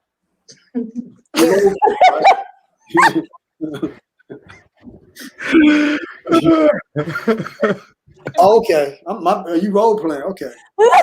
No, what I'm saying is, it's like, you know, Kyle my blood, but you know, if I was a man and I had, you know, and I'm interested in Kyle and we start talking, you have that, you know, you meet at a bar or whatever and y'all start talking. That's the time to bring that kind of stuff up, because then it lets me know, well, you know what, he cute, but nah, he can't. Nikki, don't you think that depression, anxiety runs with being a transsexual? Like, you feel like you were most definitely. So they're dealing with a lot in their own head. And that was my point. Right. That so was my point. That's got to be another fear to share that with people. First of all, they probably want to be able to pass for the sex that they're shooting for. Mm-hmm. And then they're going to want to go out and then be accepted as the person they're trying to be. Or the person they feel or identify as. Then that next step is the interaction with the same sex, or, you know, what have you. It's hard. So it's got to be a bunch of hurdles they got to jump to get to a point where you just say, this is what I am. This is what I was. It's been like this. I like you. What's up? You know? I go back to who's writing your story. And what train did you hop on? A lot of people talk about the Black Lives Matter movements and feel like they were tools to manipulate the emotions of Black people, right? And yeah, who wouldn't be upset by what we saw? But when you question, like, what was the purpose? Were these things actually real? Were they tools to be used to manipulate us? And if so, how are we going to move forward? What train are we going to hop on? I think it's interesting that in the transgender world, we don't hear much from Caitlyn Jenner anymore. We don't hear much about all of the people who had the surgery and then reversed it. What I want to know is, why is it so darn expensive? Have you ever seen one done? No, I have not. I have seen how a man goes to a woman. So they take the penis and they like slice it and tuck it to like give to give it the effect, you know, of vagina and stuff. It was really very, very interesting to watch. But why is it so expensive? It's a lot. It's a lot. So doctors do that without really checking on the stability and wellness of their patients. It almost feels like a moneymaker to a degree, but so it's surgery. Okay, I see. She says, so if you have something that needs to be disclosed in this way, do you think you should wait till it seems like the relationship is heading towards sex, or do you think you tell the person on day one? It is a very intricate surgery. And she says, it is. I mean, and it takes a very long time. It was just, it was a lot. I mean, maybe not day one, but before you are intimate in any way, you share a kiss, you share, I mean, I guess sharing air at this point is dangerous with COVID, but if that's day one, if you think something's, hey, and you have to back it off, but you shouldn't engage with someone that thinks something, or in a way where you could catfish someone and have them believe different of you than you really are. I agree. That's something that you need to disclose immediately. You know, people get hurt doing stuff like that. You know what I mean? Bash, you know, they get hurt, and then, I mean, I don't want to see anybody get their ass whooped. You know what I'm saying? But at the same time, I can understand somebody whooping that ass. You know what I'm saying? I'm like, hey, you know, certain things you shouldn't have put yourself in a position to. You know, I think you're being deceptive. You know, when things that have happened. Let me ask a question. In terms of the restroom, you know, I've always stated that you should use the restroom that coincides with your genitalia. I don't care what you think you are, or what you want to become, or what you're aiming to become. Whatever genitalia that you have is the bathroom that you should go to. But so Les, your significant other, she goes into the bathroom. Now a man, he's a transgender, but he's, you know, maybe the surgery doesn't look as good as other ones. So he kind of presents as a man, but he's had the change. So he doesn't have our piping anymore. So he's following your significant other in the bathroom. And what is he again? Is he or she, or is she or he? Okay. Who was he before? He was a he before. He's a she now. But he got the surgery. He looks kind of manly, or she looks kind of manly. Okay, well, I wasn't thinking that far back in terms of post-surgery. I'm thinking about, you know, without the surgery. Okay. But that's a good point too. You know, you understand what I'm saying? But you're not gonna know. You'll be like, whoa. Right. But where we are now, we're no longer dealing with male-female relationships. We're dealing with same-sex relationships. So it doesn't matter, to be honest with you, because if a woman likes a woman, she's going to go after her. If a male likes a male, he's going to go after her. So there was a time in which if you caught a male in the female bathroom, you'd be ready to fight.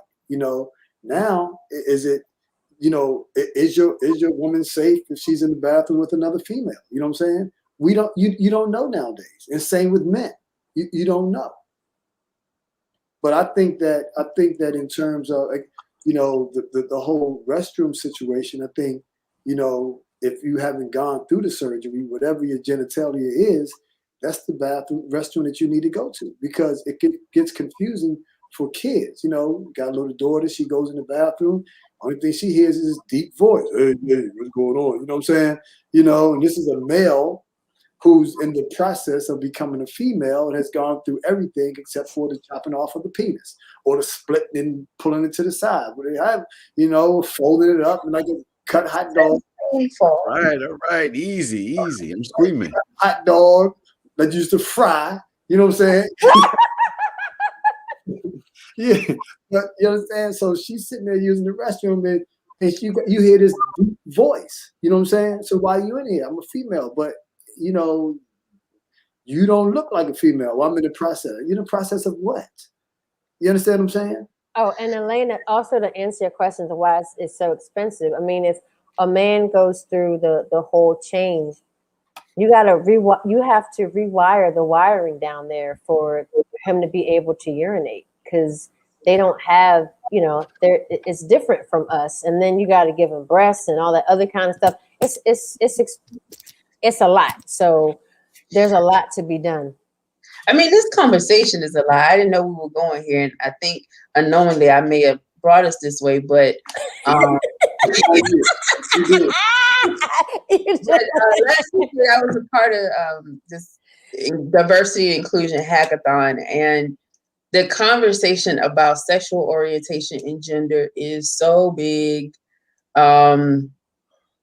I didn't know all of these designations actually existed, and I don't know that I was clear that sexual orientation and gender are two different things. There are people who just see themselves as male, female, or neither.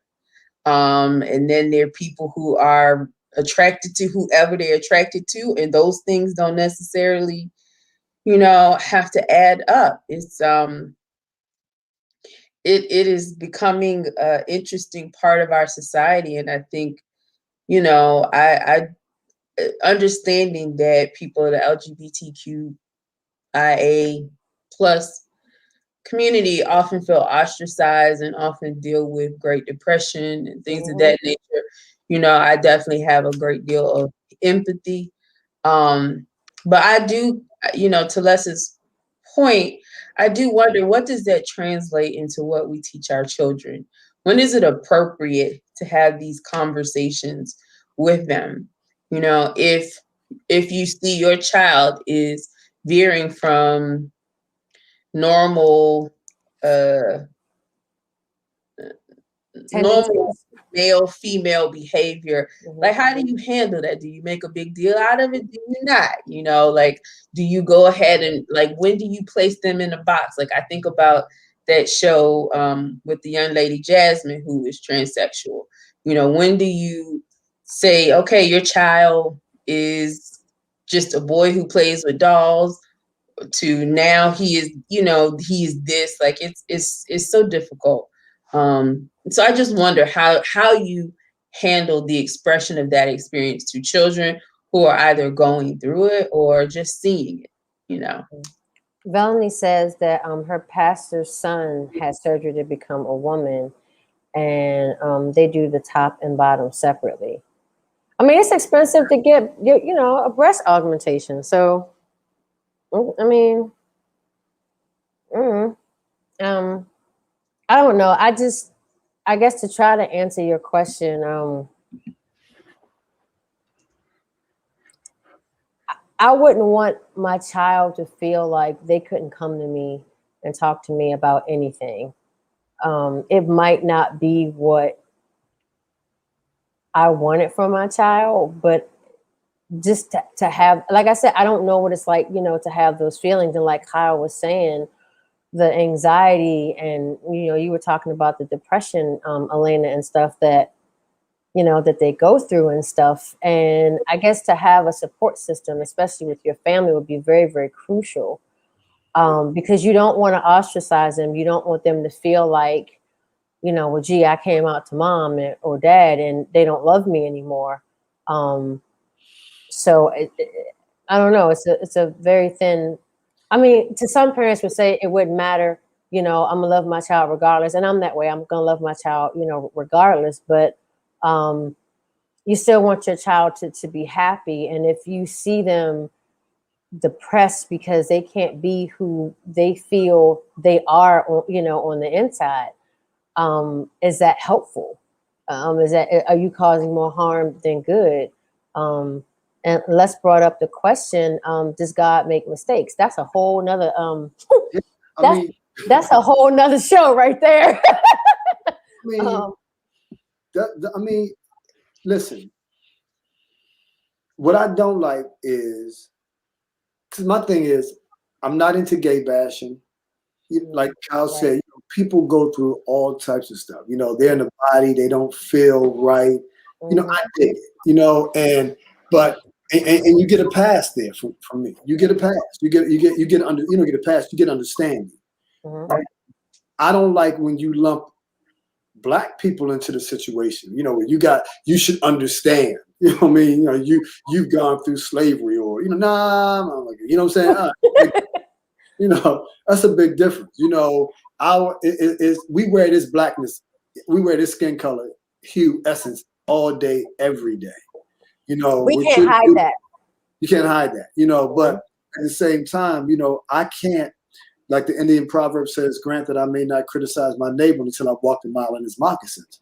I can't walk a mile in your moccasins, so I can't even criticize your decision.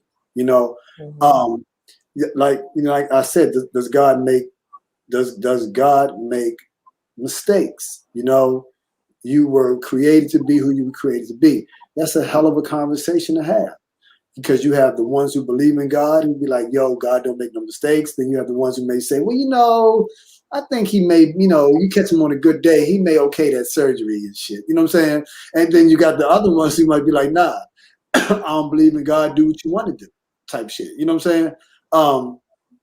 But I don't know what they go through, right? I just know with anything, transparency is important, honesty is important, because many people have lost their lives because they've gone into relationships, not disclosing what the deal was. If a woman has had a baby before or been pregnant a couple of times, and before she gets married and before she goes to have a baby, they're going to ask her, it shows in your record that you've been pregnant 6 times. He not 6 times. You know what I'm saying?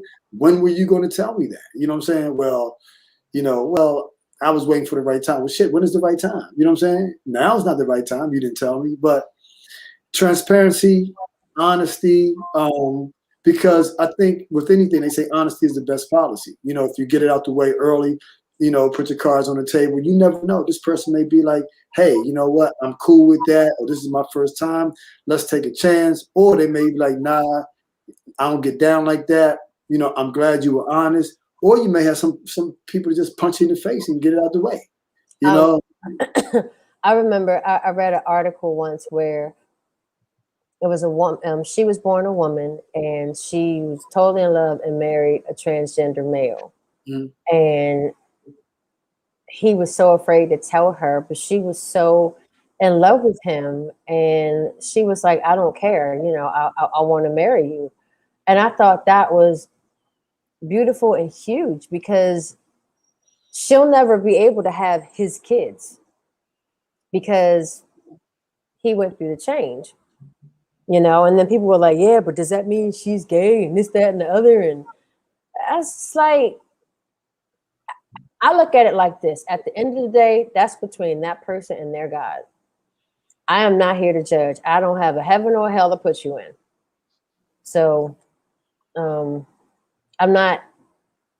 can't tell anybody how to live their life. And a part of the LGBTQ struggle has helped the Black community. Like they've hijacked, I've heard, the Black Lives Matter movement. I've heard that. It's like, watch what you're supporting. But if you think about our history from slavery through Jim Crow or Reconstruction, Jim Crow, civil rights movement, people were being lynched or hung and killed all through those time periods. But it wasn't until a hate crime bill was introduced, and it was more so introduced for the homosexual or LGBTQ community, and that's what got it into place. And then we got lumped into that.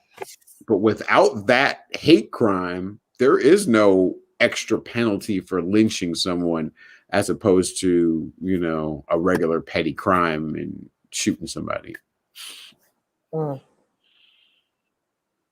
This went way left today.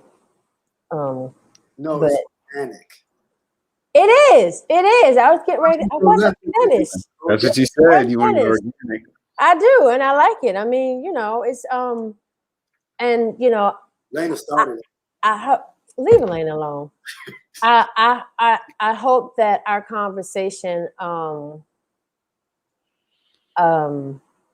didn't offend anybody. It wasn't meant to offend anyone. We're just stating some of it is fact and some of it, is our opinions. And I don't want to offend anybody. I don't want anybody to, to be upset. That's that was not our intent. That wasn't our intent, because I know certain subjects are very touchy.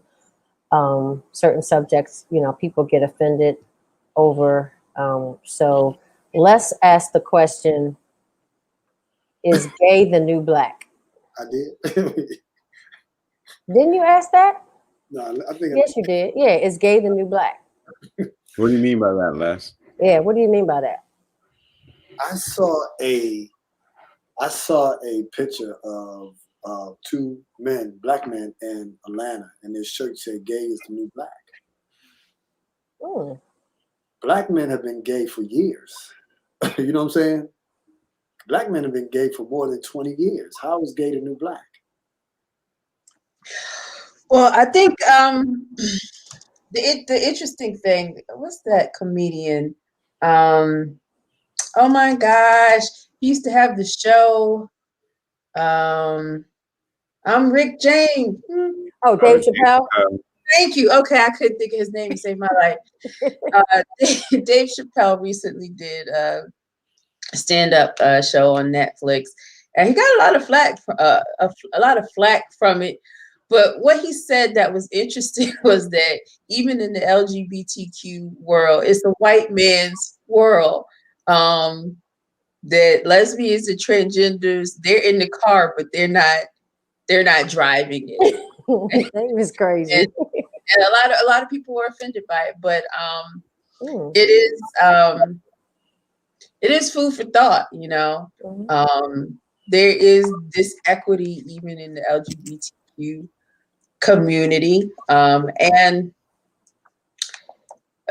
white men at this point in society always seem to come out on top at first. So yeah. I don't know. They roasted him for that though, but it was food for thought. Did you see it, Nikki? Did I see what? What Elena's talking about? No. Oh, it was interesting. Kyle, did you see it?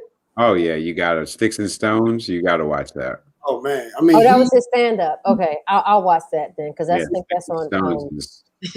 Okay. Yeah, that was pretty he goes. Oh, okay. I think I did. When she said he called them the alphabet people, then yeah, okay, I did see that. Okay. Listen. Black people have been made fun of more than anybody on this planet. You know what I'm saying? Mm-hmm. Big lips. You know what I'm saying? Those big butts, big feet. You know what I'm saying? Why do black people have big knees? Why? Because they Negroes. All types of shit. Wait, I've never heard that. I'm sorry. Let's get some special. But I'm saying it's like, and people, And it's like people get so upset when you talk about the LGBTQ community, and I get it. You know what I'm saying? But I get upset when you talk about Black people. And then you have Black people who are LGBTQ. You know what I'm saying? Mm-hmm. No, it's a whammy for them. Exactly. Like, Exactly.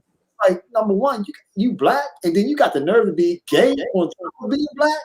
You asking for a double. You know what I'm saying? Mm-hmm. I never heard that. What the big leagues for the Negroes? Thank you, Melanie. I have not heard that either. I think statistics show that trans women are among a group of people who are often harmed because of their identity. Yeah. But even in those statistics, there is a divide between, as I understand it, between how many Black trans women are affected versus white trans women are affected. And based on some of the things that I've read, I don't want to call it an epidemic, but there are a lot of Black trans women who go missing. Nobody's looking for them. They don't have voices. And so, you know, even in the community, there are disparities. It's not the same. For a point, I think the average life expectancy, I'm not sure if this is, I think it's Black trans women is 35. What? Why would somebody even want to take those? I mean, and I don't think that, you know, and I'm not saying they're good. not bothering you. Why you gotta harm them? And that's what I'm saying. I don't think anybody should be killed, murdered, none of that. But it's one thing to be Black. You know what I'm saying? I mean, we can't wash this off, right? But to put yourself in a position where you're bringing a double whammy on yourself, I mean, to me, that's scary. If I had a child who was going through that, I'm like, listen, you know, I'm gonna love you regardless of who you are. You know what I'm saying? I would worry more about you. I'm already worried about you because you're Black. You know what I'm saying? Now I'm worried about you because you're moving into a different lifestyle that a lot of people just can't seem to get around or get over. You know what I'm saying?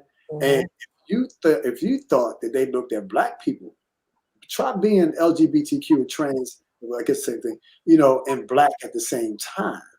You know, it seems like when you said that, you make it seem like the person has a choice. Some people feel like they don't have a choice. I understand that, and that's what I'm saying. Like earlier I said, I can't judge them, right? But you're putting a lot. I mean, listen. We all have a choice. You know what I'm saying? I mean, for someone to say that, you know, Black people, we have a choice. No, we don't have a choice. You know, you can put bleach on your skin all day long and you still Black. We don't have. No, I'm talking about the the alphabet part. They have a. I mean, in terms of what, changing their gender. No, I mean just about just being gay. Period. Oh no. But what I'm saying, I mean, I'm just talking about going through the change. You know what I'm saying? Okay. No, in terms of presenting to be a different gender, when you're dealing with a very hostile world out here that's trying to hurt people and reject that. They are more accepting of Blacks than they are with transgenders. Now, you know, when you're on a totem pole that's lower than Black people, you low. Way down in the jungle deep. Don't start. Don't do that. Signifying monkey. You said it's organic. Dolomite time. You play Dolomite, but you tell me I can't never mind. It's always Dolomite time. we all the devil's son-in-law. Yeah, so I mean, I think probably we can't intertwine ourselves since we have so many issues. Yeah, with their agenda, we could ride and piggyback on whatever benefits we could get, like the hate crime or the hate bill.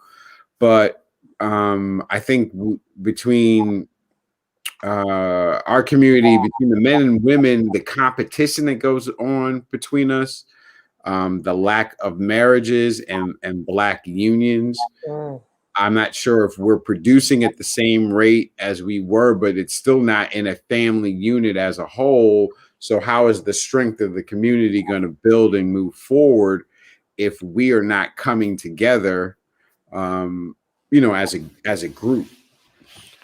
we can't allow our focus to be splintered into causes that aren't ours, unless you made a great point, like, are you LGBT first or are you Black first? Right. And which one, because we need as many as we could get in our struggle. At a minimum, I think we have to be sympathetic and empathetic and desire to maintain the humanity of persons of color who identify in the LGBTQ community. I think one of the saddest things that I saw was at a Black Lives Matter protest that a Black transsexual woman was attacked and beaten, and basically told that she didn't belong there. What? And yeah, and I take issue with that. Yeah, I take issue with that. At a minimum, I think human decency says that you maintain the humanity and the integrity of a person, regardless of their choices, regardless of whether you agree with them or not. You ain't got to like it, but that doesn't give you a pass to mistreat or to harm people. So that was sad to see. And I think that if we're asking for equality and justice, then we have to be careful that we also model the thing that we're asking for. So Les, you put the 2 thumbs up. What is avenging Disco Godfather? Because I don't know what that is. I mean, I guess she was commenting to, we were talking about Rudy Ray Moore and Dolomite, you know what I'm saying? Oh, is that one of his skits? I mean, it could be. I mean, I'm not for sure, but I mean, I felt as though she was talking directly to me, and I'm going to...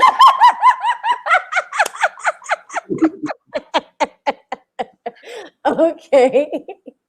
Well, on that note, y'all, we're gonna wrap it up. We'll be back next week. March. Hold up. What are we doing? We doing relationships next month? Yes. Next week we're gonna be talking about tragic relationships. I'm sorry, not tragic, toxic relationships. Oh Lord. Okay. Yes, indeed. So she says, yeah, it's a whole movie. All right, Vel, I'm gonna have to look that up. Avenging Disco Godfather. Okay, I'm gonna have to look that up. But yeah, we're gonna be talking about toxic relationships next week. I got stuff you used to do, Nikki. Huh? The stuff you used to do in relation. I have been in a toxic relationship. Yes. No, I was being playful, like you were the toxic one. Oh no. I mean, because some of my exes, they might say that, but so she says the Avenging Disco Godfather is its own whole movie by Rudy Ray Moore. She says, ooh, can't wait until next week. Yeah, but we're gonna get into the nitty gritty. Some folk might get offended. I don't care about that one. So wait a minute. Now you said you didn't want to offend anybody. Nikki. Listen, no, but when you are in a toxic relationship, you need to hear the truth. I'm just picking on you. Gotta hear the truth. You know that was saying? today. So yeah. So we're gonna what is going on? Elaine, do you have a book for today? Actually, I don't. I missed most of the conversation. You got my back though, don't you? Tony? The Cultural Matrix. All right. Okay. Okay. All right. That's thick. Yeah. And that's a thick one. Good Lord, that look like a Bible. Okay.